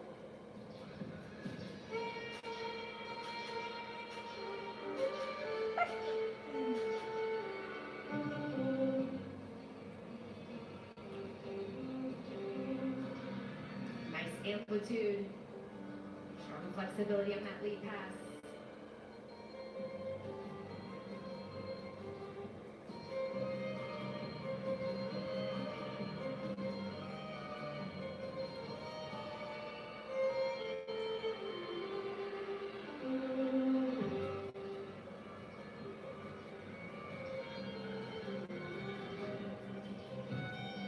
Finishing big double pike. Great routine. I mentioned Chloe went 9.8 or better 4 times.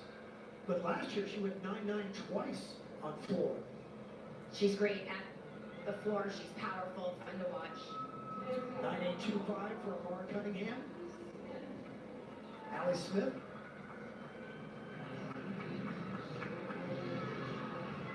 Allie Smith led off on floor for Washington at a 9.75. Tuck 1.5. That is a vault that starts from a 10.0, and that was a clean landing. She's excited. That should be a great score. Well, her scores have been creeping up each meet. She had a 9.925 against California when they met in Seattle last week and won the event. Well, the 1.5 twist, whether it's in a tuck position or the layout position, starts from a 10.0. It is much more difficult to land because you're twisting on that part of the landing and landing in that line position, but that was great. So now a little pressure on Bailey McCabe and Linda Dietz to close off the rotation for Arizona. Again, 6 compete, 5 score, so they're going to want to drop that last mark.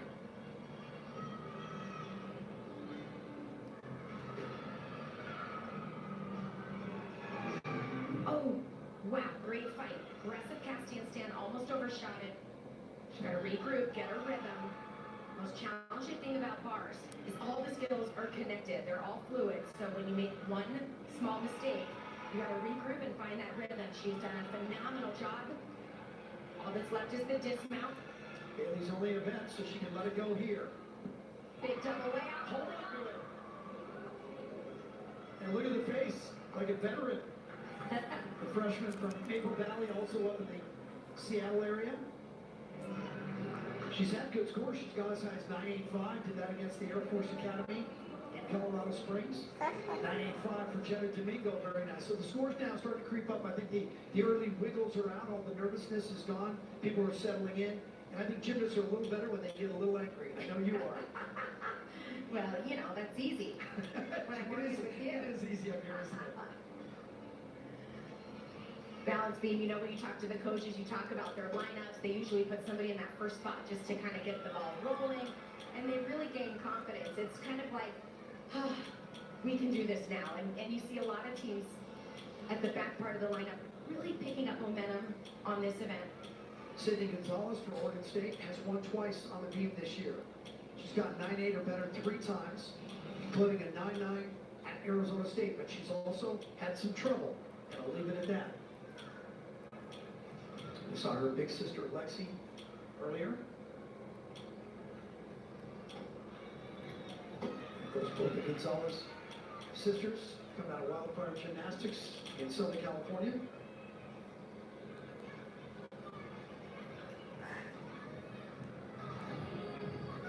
Finishing side aerial full twist. I'll take that.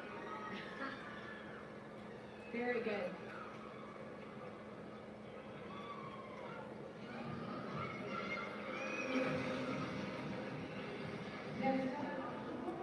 Back-to-back 9.85s for Burnett and Whitner.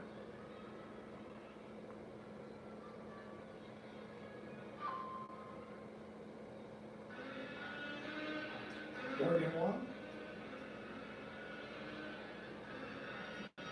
Saw Morgan lead off the meet on beam for Stanford with a 9.725. And a big double layout to start that routine.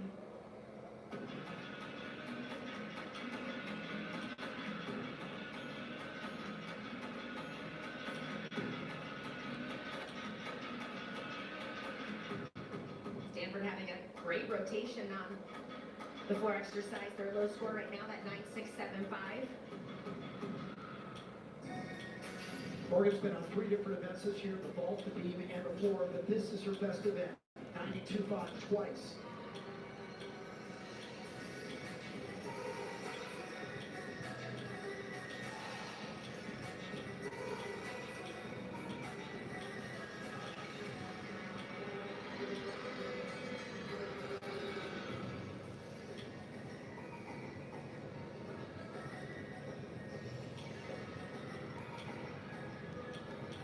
Setting up. Finishes double pike. That'll definitely knock that 9.675 score out. And that is 5 solid scores. And they still have Kyla Bryant in their anchor position.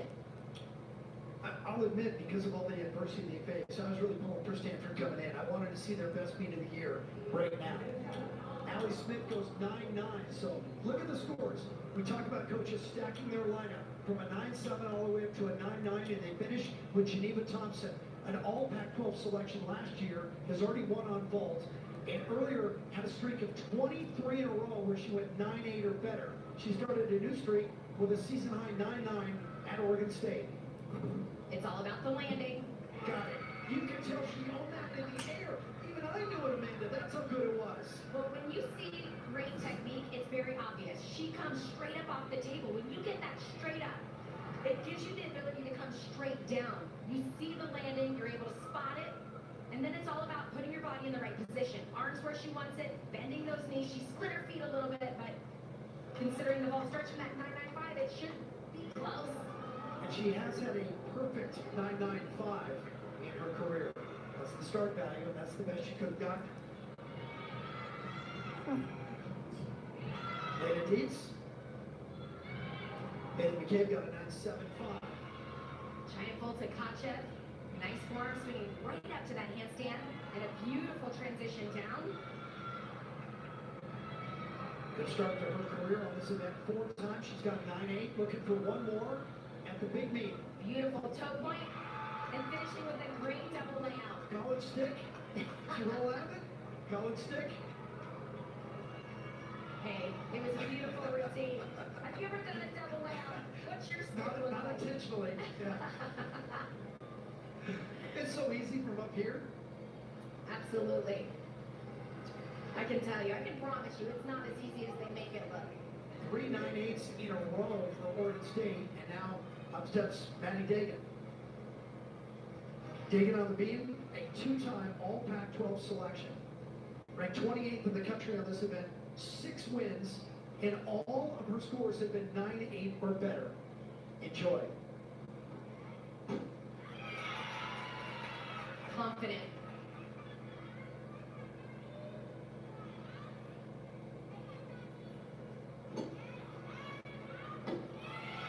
Beautiful switch leap, switch half.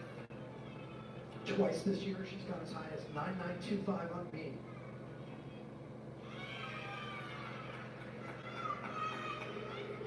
When an athlete makes the balance beam look easy, dancing in and out, she has a nice smile on her face, looks like she's having fun.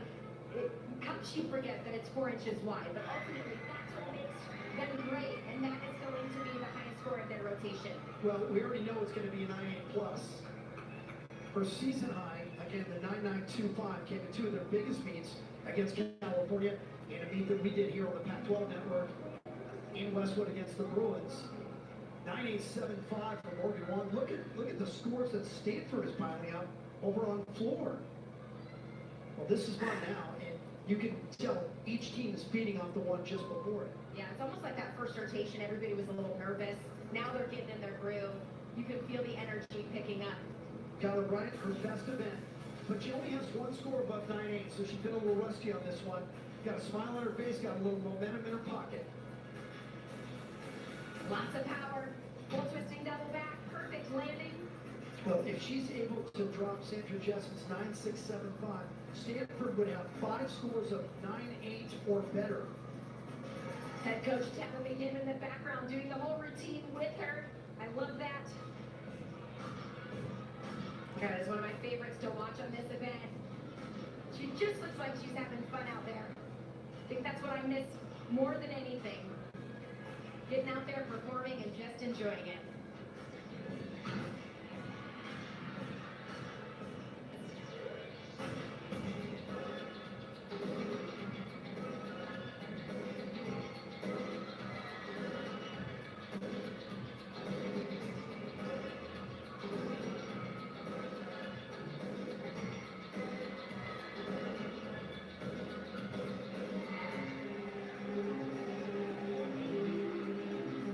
That was Janet Jackson music playing for floor routine. Nasty boards.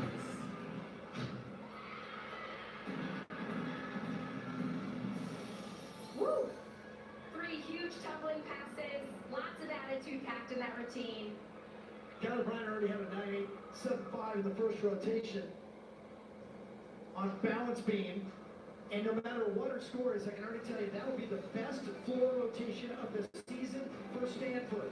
4 meets canceled. Didn't start until February 27th, and Stanford showed up to play. New movies and top hits, now at Redbox. Household. Kyler Bryant just went 9.95 in the anchor spot on the floor for Stanford to give them their best rotation of the year at 49.350. Stanford moves into second place, right behind Washington at 95.075. Arizona sitting in third right now. Arizona wins 48.775 on that rotation, gives them a 97.375. And John Ford, their head coach, joins us now. All right, so John, you close with your best 2 scores of the year. I'm looking at 15 gymnasts on your roster that are freshmen or sophomores. I was going to ask you, are we seeing the future? But we just saw Atlanta Deeds, a freshman, put up another huge score. That's the 5th time this year she's gone better than 9.8. That was her career high. She tied that, and that was a very, very big moment for her. Being a freshman, being her first Pac-12 championship, did an amazing job there in the anchor spot. It was great to have her back in the lineup this week. I thought that we came out, was fun, a little bit tight on bars, and we opened up the meet very, very well on vaults. Some really good efforts. They did what we asked them to do. We're on the back half of the competition right now. We know that we have to do some better gymnastics. We've got to dial in the landings and definitely have that big performance factor if we want to finish this thing up. Well, earlier we talked 15 underclassmen, which means this is their first time at the Pac-12 championship, right? And now you're heading to one of your best events. What advice have you told this young group? Just to enjoy the moment. And that's the message of the whole team, because really the only person that has competed in the Pac-12 championship was Mackenzie Kane, and that was on vault 2 years ago. So really it was almost the whole team's first Pac-12 championship. And I think it's an exciting moment for them. They need to stay in the moment, and they need to enjoy it. And I think that if they do that in the second half of the meet, they'll see some results that they'll want to see. Judd, congratulations on the early results and another fine season, and most of all on a new contract, resigned through 2024. You know what that means? Well, that means we get to talk a lot longer. It means you're buying lunch. You're always welcome. Put on a headset. Come join us. No, I always like when Amanda buys lunch. That's for sure. But it's always great to have the support of the team, support of the athletic administration, JVP's leadership. That's why those things happen. But it's certainly nice to lead the program for years to come. John, I've only known Amanda for 15 years. I've never seen her pick up a check. Thanks for the time, my friend. I appreciate it. All right. Good luck rest of the way. All right. Thank you both. Great job. John Cord is now in his 23rd year in Tucson. Most of them as an assistant coach, and then finally they said, would you please pick up the clipboard and whistle and run this thing? And he's just done a great job. One of our favorites. We love talking to John Cord, and he is re-signed through 2024 to be the head coach of the Gym Cats. Washington leading halfway through the first session, but here comes Stanford. This is your time. to be a part of. And even practice at Maples Pavilion. So same thing for the gymnastics team. And by the way, the 995, not even a career high for Kyler The Bryant. gymnasts and the coaches wear face masks due to COVID-19. And at gymnastics meets this year, there's never actually anyone in the audience. If you see people that looks like people in there, they're just cardboard cutouts. Due to COVID, people just watch gymnastics meets at their house. Tabitha was checking in to make sure they had the right lineup. So it looks like they have a different leadoff here. Yeah, we had Amanda Zing in there, but we saw Tabitha running around and trying to get word to everybody. They don't want to go out of order. It's a deduction if their lineup doesn't match. But I love that girl's face mask, the one that had the rhinestones on her face mask. But this girl doesn't have bling on her face mask, rhinestones. The other girl did. Assuming that they keep the other 5 in their spot. And Grace has done 2 vaults prior to this, but no scores really to speak of. So a big change here by Tabitha Yim, the head coach. Suit tuck full. I mentioned those front entry vaults are very difficult because you have to generate so much power off the board. So they look a little lower, but she was clean throughout. Skylar Gillow-Wilhelm, the freshman to start. 3 freshmen to start, 4 in the lineup for Washington.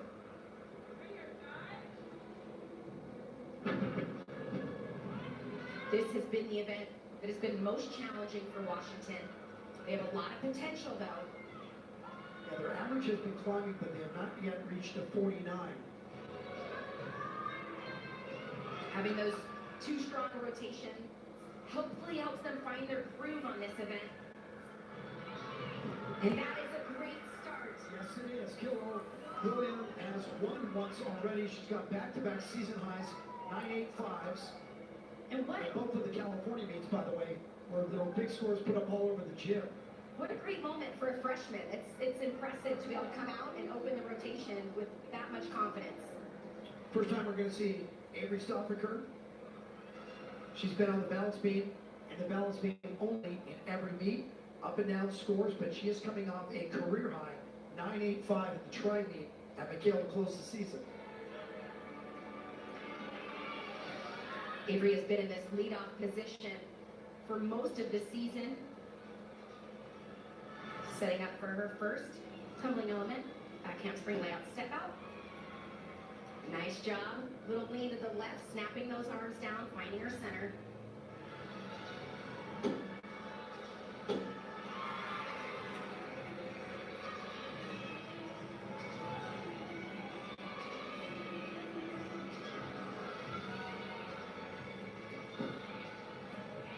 From aerial combination, oh, little balance check there on her split jump.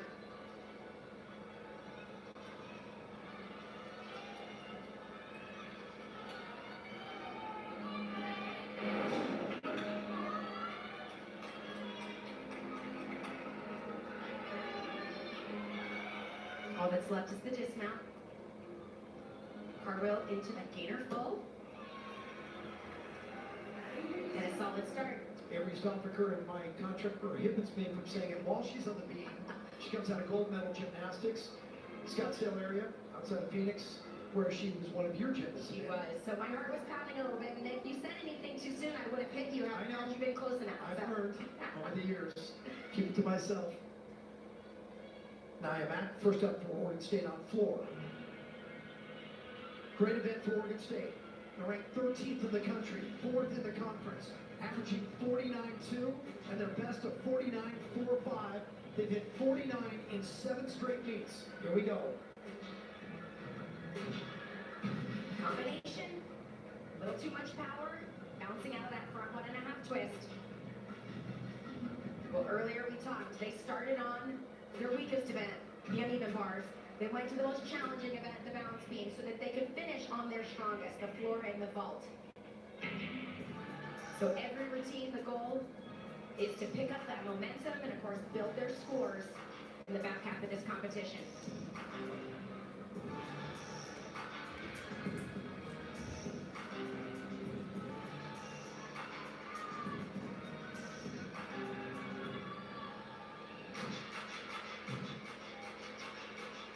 Nice double pike.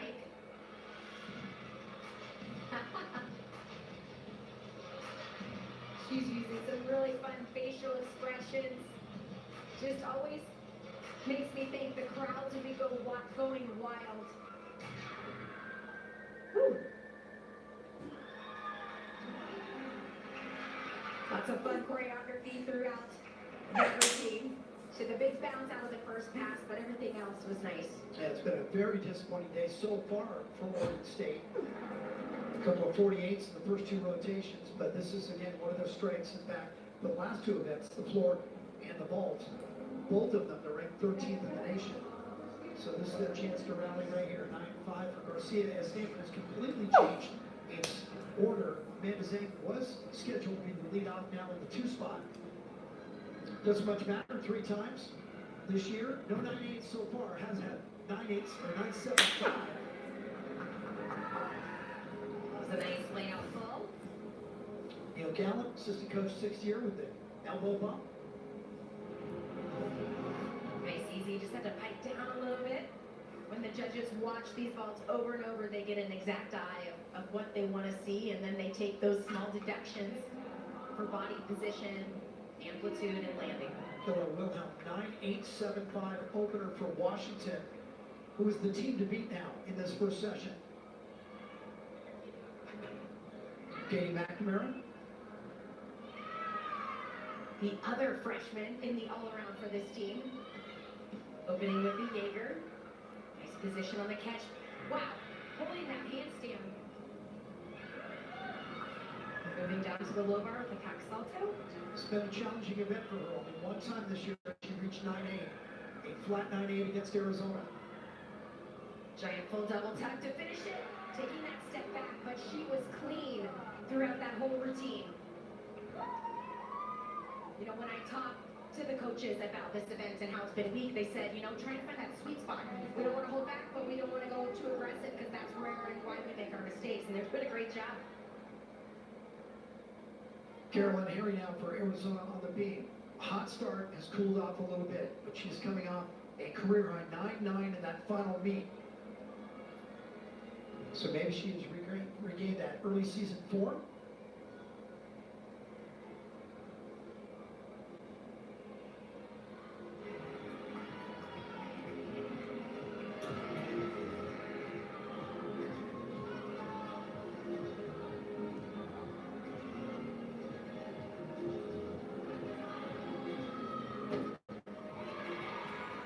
Solid.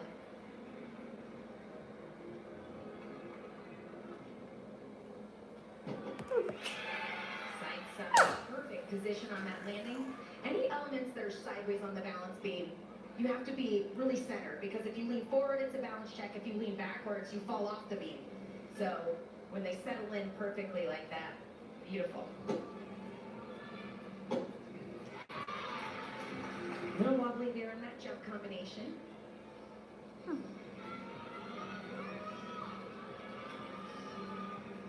In the background, in the red, Taylor Spears, assistant coach, former national champion on the balance beam. And she likes that routine. Yeah, if she likes it, you know it was good.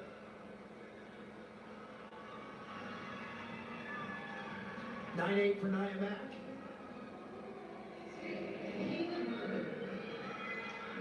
Kayla Bird on the floor this year has won.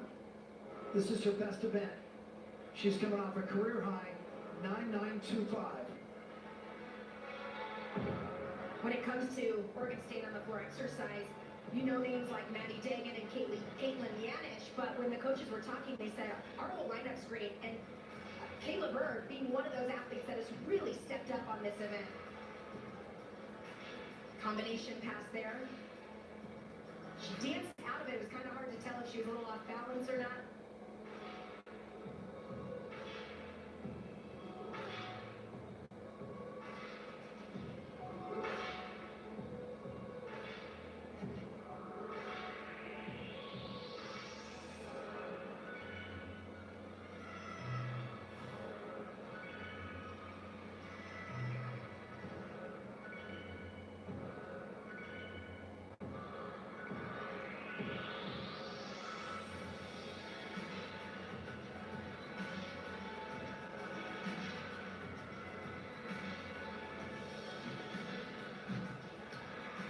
Beautiful 2.5 twist.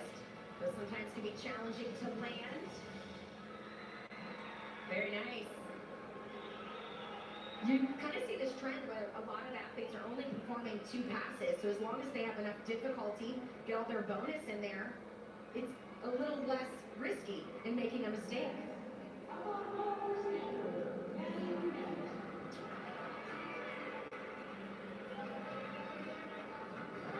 We saw Maddie Burnett earlier keep her mask on during the floor. She'll do the same on the vault. Coming off a career high against Oregon State, looking for more here. It's a good vault. She piped down a little bit, but I don't think she needed to. That almost caused a little too much rotation, or her feet got slightly in front of her on that landing and had to hop back. Burnett went 9.85 on that floor in the second rotation. 9.7 for Katie McNamara after the 9.875 opener by Skylar Killow-Wilhelm. Gabby Wickman. Wickman has found a favorite number in this event. It's 9.725. She's hit that score in 4 out of her 6 this year. Beautiful combination there. Mike Yeager to that shoot over. A little short on that handstand. That's what keeps you from getting to that 9.8 range. Little close on the dismount. Way to stay with it. You can see she's kind of making a face. She pulled the dismount in a little bit. You know when you're getting close to that high bar, it does not feel comfortable, but she stuck with it. A couple of 9.7 pluses for Arizona to begin the beam set. Leah Hargrove. Only the 3rd time she'll be up on beam this year. She is coming off her season best of 9.75. Fun way to start the beam. Almost doing that straddle cut over.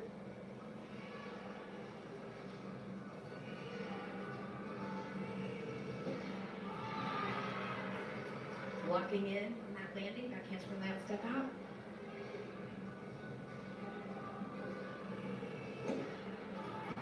I told you during the interview with Arizona head coach John Court that 15 of the 19 on the Arizona roster are freshmen or sophomores, including sophomore Leah Hargrove.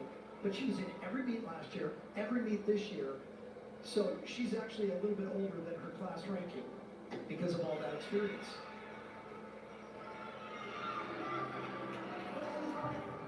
And the athletes that do all around, weekend after weekend, and it's a lot of work, but she has been such a key part of this team.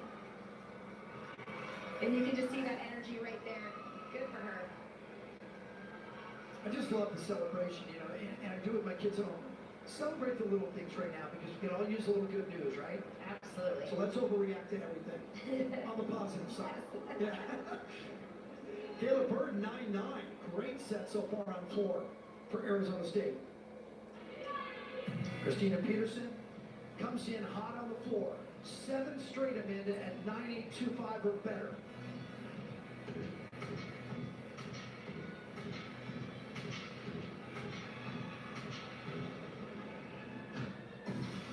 High flying double tuck to start it.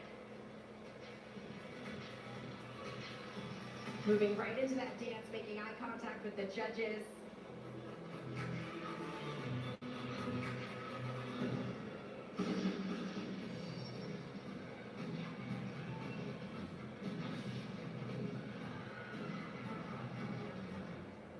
Working right out of that second tumbling pass as well.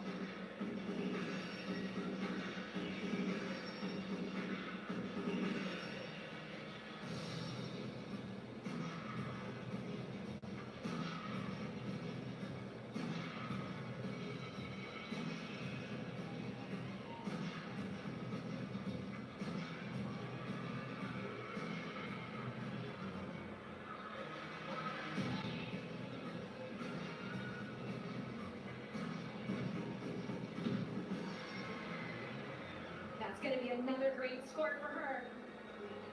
Christina Peterson, and she punches the high altitude outside of Salt Lake City. That was a high energy routine. You can feel it start Got to to delay finish. the celebration with the mask now. You gotta wait a minute. Burnett 9.7. Chloe Widner.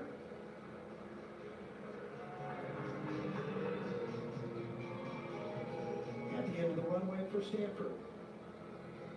Whitner, season high 9875, has done it twice. And maybe a third time.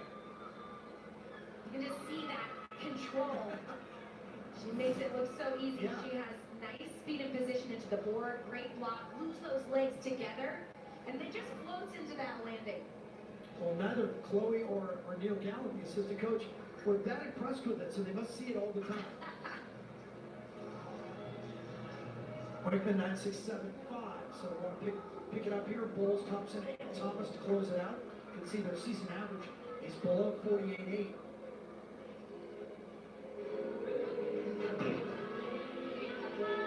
Washington protecting the lead. I post a number and see if it holds up for the night session. Remember, the top 4 seeds go tonight, 6 o'clock Pacific, 7 o'clock Mountain. She did a great job catching that release move. It looked a little far away. She was in full extension and finishing it, trying to pull double time. Very clean routine.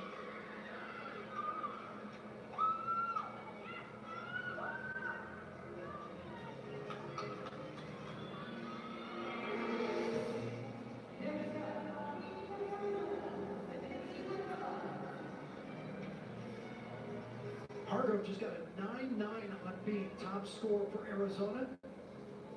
Mackenzie Barilli. Has been finding consistency on this event 3 times. Has got a 9.8 plus. Her best, a 9.875 against California. Bounce check early. Many athletes use that front aerial in a very important combination. So if they balance check like that, you'll see them dance back and repeat it, almost making the same mistake. That connection will be questionable because there's a little bit of a balance. Those 2 elements have to have really fluid positions between to get credit for it.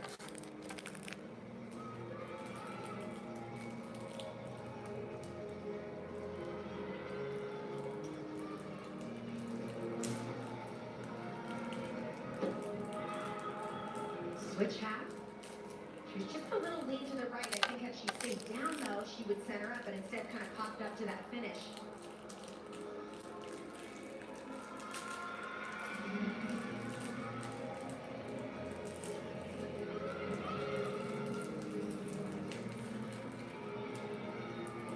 Just nice side area full twist. So she stayed on the beam. You can tell she's a little disappointed. She had a few balance checks all the way throughout the routine, so those 1 to 2 tenths deductions all the way through. Check out Oregon State on the floor, 9.8, 9.9, 9.9. And here comes Savannah Force, a floor specialist. She's been on the floor in every meet 5 times, 9.8 or better. Her best, 9.925 at Stanford.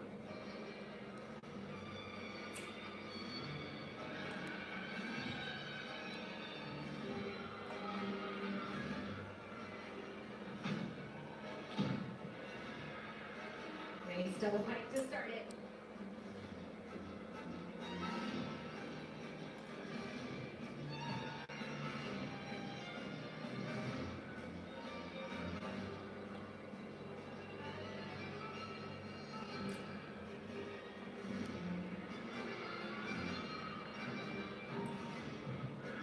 Front layout, front full.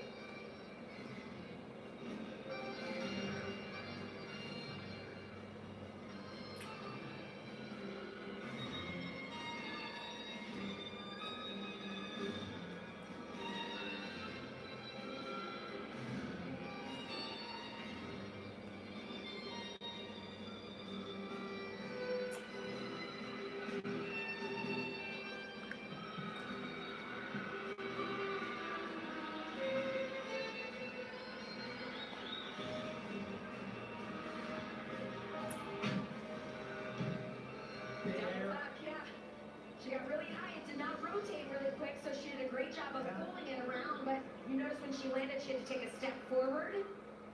But great air awareness to know that she really had to pull in that last flip. She was hanging in the air, wanted to just get all the way around.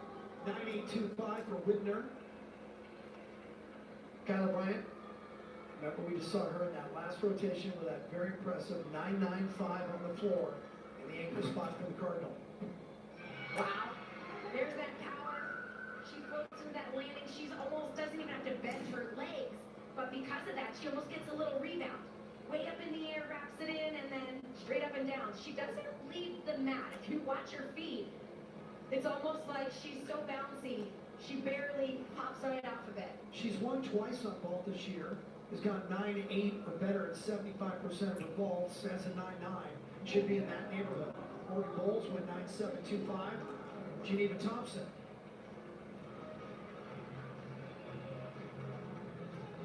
This is Thompson's best event. She's won twice. Her last three have all been 9-8-5 or better, and a 9-9 against Oregon State.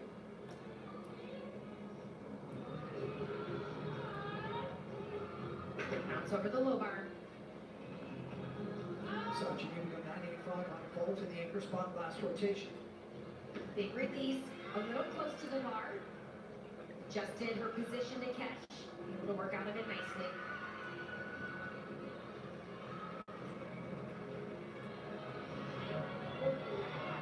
Hitting that final handstand. Twisting it back. Holding that landing. Oh yeah, showing it off too, making sure the judges know. I can stand here all day. Well, and that's 5 solid scores. I think we talked about this being a challenging event for Washington. They just were always making a mistake and having to count that mistake. So obviously the 9-6-7-5 is the score they want to bump, but they've locked in 5 strong scores. Yeah, Washington has not reached 49 this year. Their average on the event is only a 48.325, counting all meets.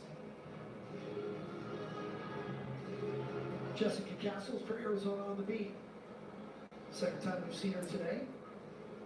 We're going to see a wolf turn, a triple wolf in this routine.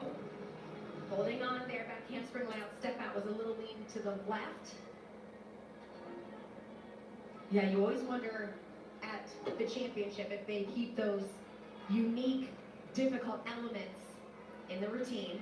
Of course, they required a full turn, not required the double or triple. She has been great on this event. Every one of her scores this year has been 9-8 or better. Oh! Well, that was unexpected. Completely. She has been fantastic on the beam this year. See her catching her breath there. She was doing a front aerial and her landing foot completely missed. She's having to regroup.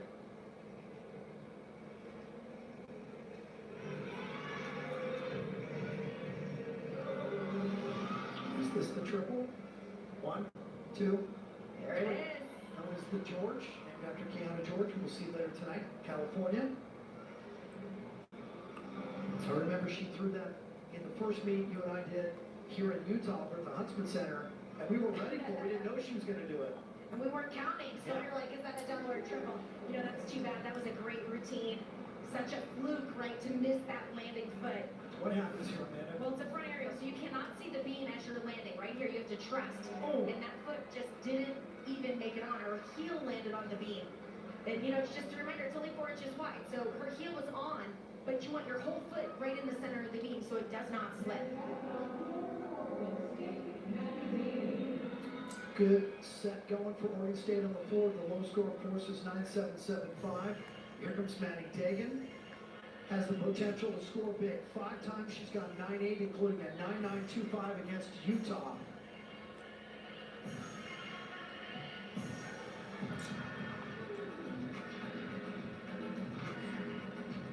Front double full to start the routine.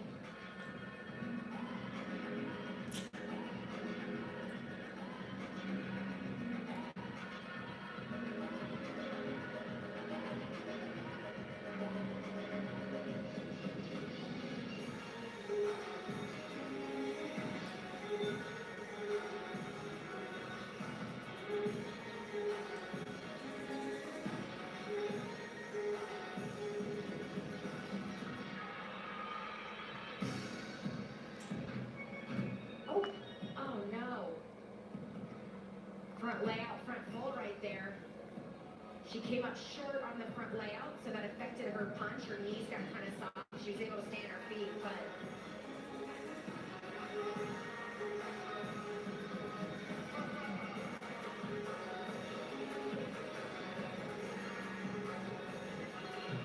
Take double pipe.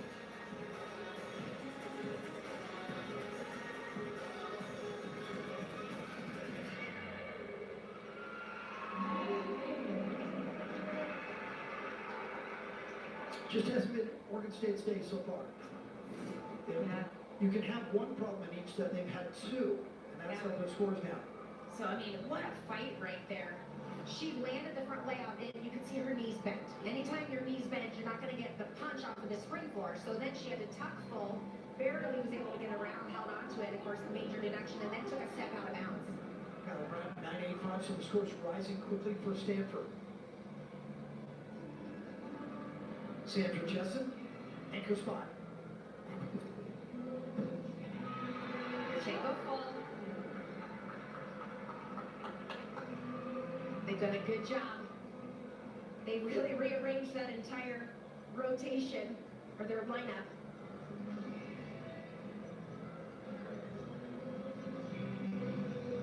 Well, that should help them drop that 9.5 opener by Garcia, and they'll have 9.7 pluses all the way across. 9.875 by Geneva Thompson, Lauren Thomas. Another good rotation here for Washington. They're looking to drop a 9.675. And they can threaten 49 on this event. They haven't done it this year. Great extension to catch that dagger. Thought she was a little far away. Yeah, came up a little short on the cast handstand because of it. Got out on the end of the dowels. Needs to be aggressive right here. Short. Trying to pull right on top. To a clean double tuck. Definitely one of their strongest bar rotations of the season. So here's up now looking to drop castles there. Serena Linton will have to do it.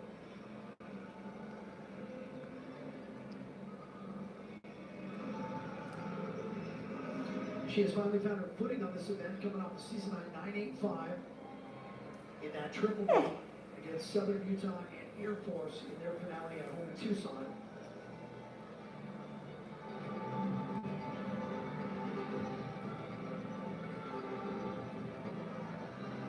A triple series, gymnastics to lay out, step out. Well, she looked crooked the entire way down, but somehow pulled up tall and just locked that lunge in. Serena's competed in every meet and is one of those great stories, the first college athlete in her family.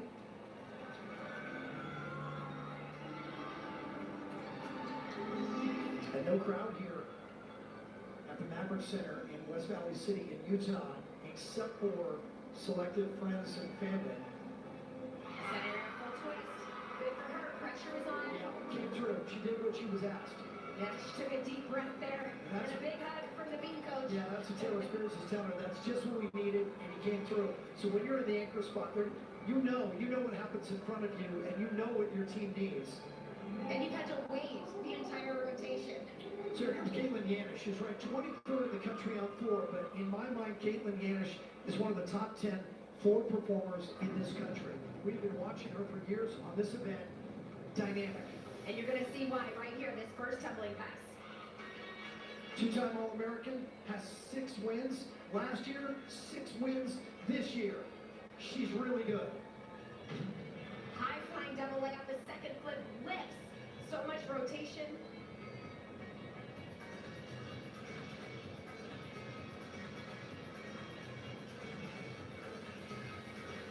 We saw her earlier on the uneven bars. And all the other years, she's been one of their best on not just this event, but the vault as well.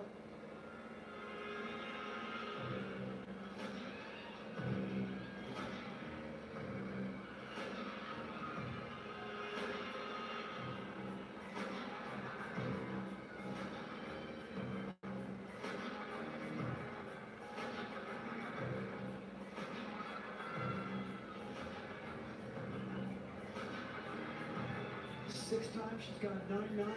3 times she's gone 9-9-5. High flying double tuck.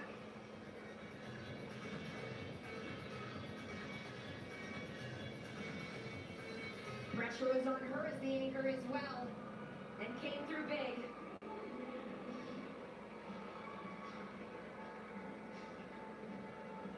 So besides the team championships, of course, there's bragging rights on each event. And somebody's going to have to go big tonight to beat Caitlin Yanish. We don't know the score yet, but I can tell you it's going to be good.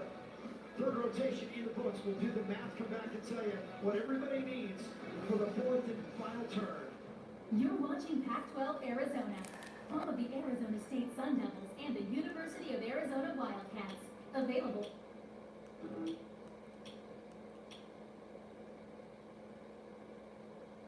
Zona won that rotation with a 48-7-5 as Serena Linton went 9-9 in the anchor spot on beam for the Gym Cats of the U of A.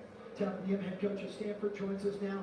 Tabitha, we've known you for a long time, and this has been a strange season to say the least. The starts, the stops, the cancellations. You guys have been right in the eye of the storm. So much adversity, but I would think that Stanford students, more than anybody else, Tabitha Yim used to actually be a gymnast. Now she's in the 4th season as Stanford's coach. But Tabitha Yim used to be a gymnast. I think she was USA gymnast as well as college level. They've been able to do that, and they've really bonded over that. So I'm not going to lie, it hasn't been easy, but man, I have never been so proud to do it.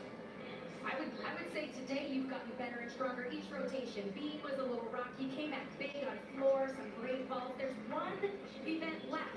What are you going to say to your team as you head to that final rotation? Let's celebrate each other. You know, 3 weeks ago, we only had 3 kids up on each event.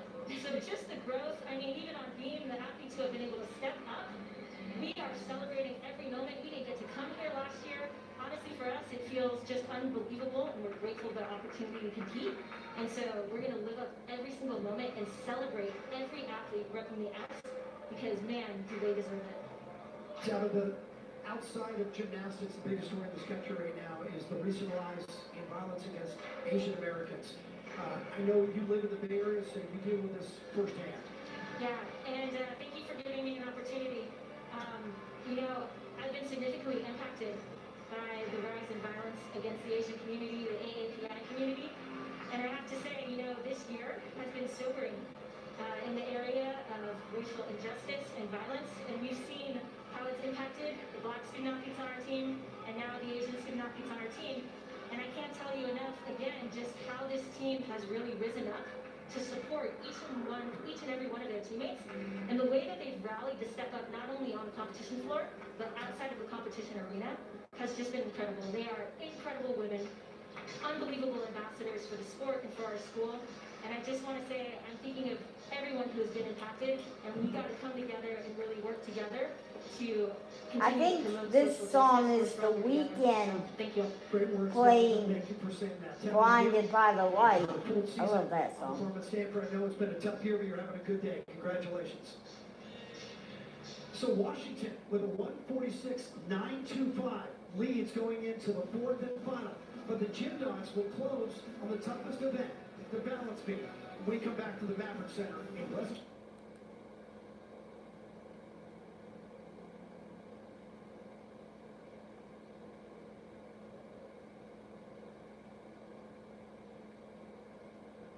Okay, Washington's got the lead with 146.92.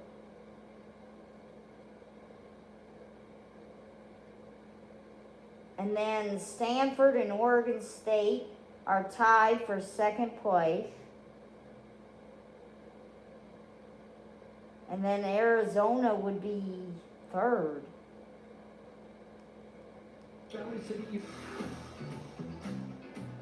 watching Pac-12.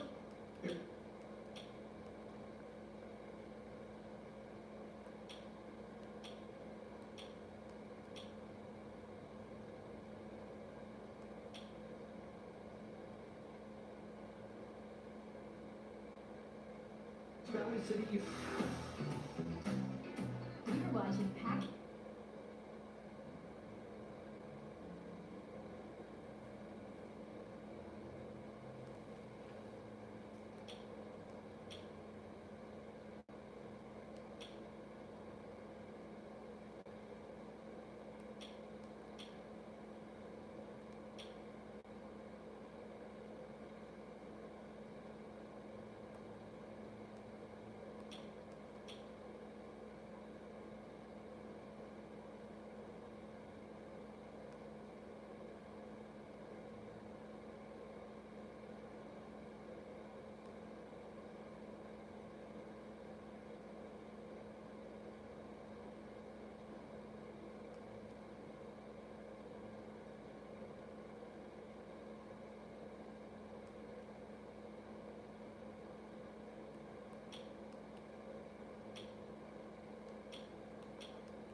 A new Toyota?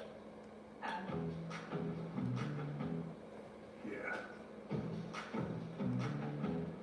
Oh, yeah. Sweet.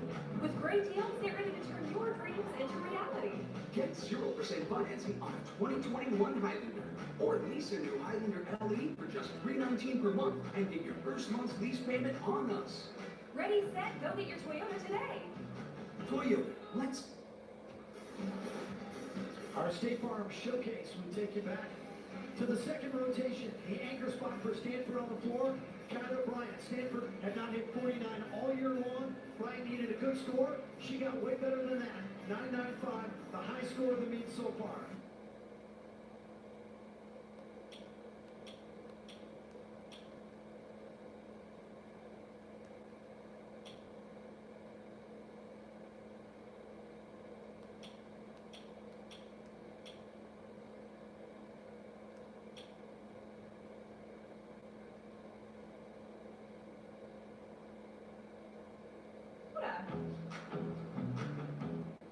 Yeah.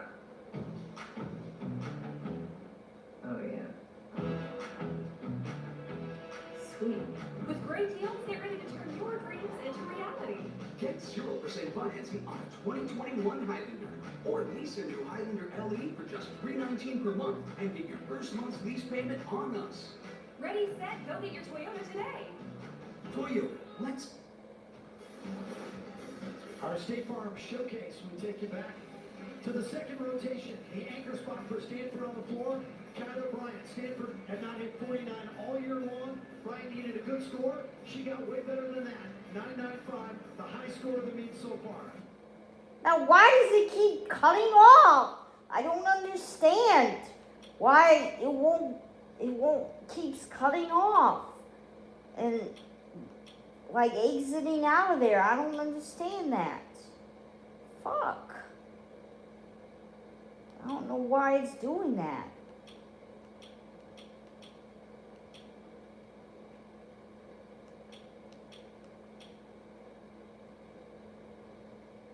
Wind picks up here in Montgomery. The 6th-ranked Crimson Tide of Alabama as they welcome the 2nd-ranked LSU Tigers. I'm Bart Connor along with my...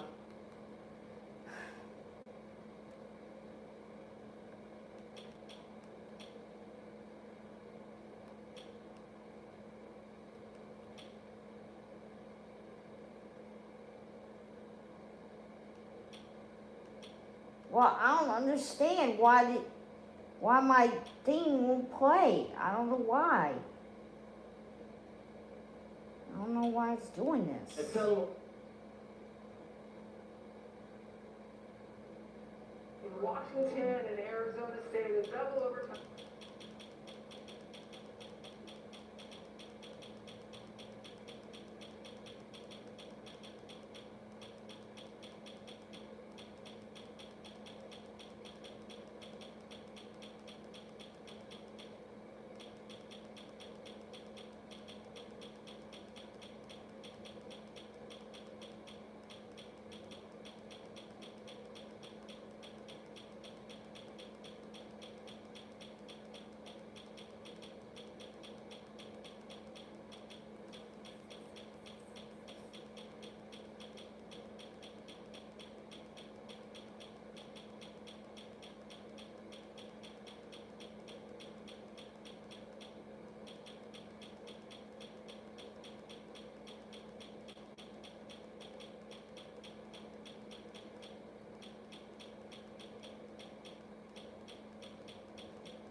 See, it cuts off automatically.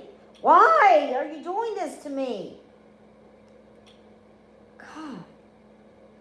All I'm trying to do is get the last rotation, and the thing just doesn't want to play.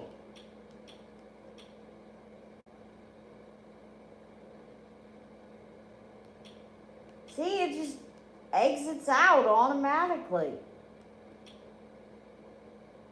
Fuck! Why are you doing this to me? Fuck you. Fuck. fucking asshole.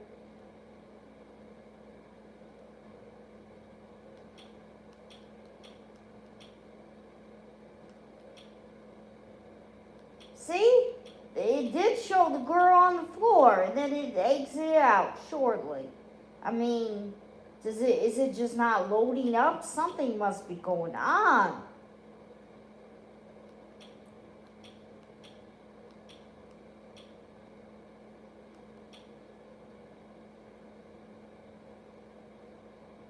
I give up. I'm going to end this live stream now. I give up. I mean, I don't know why it won't play.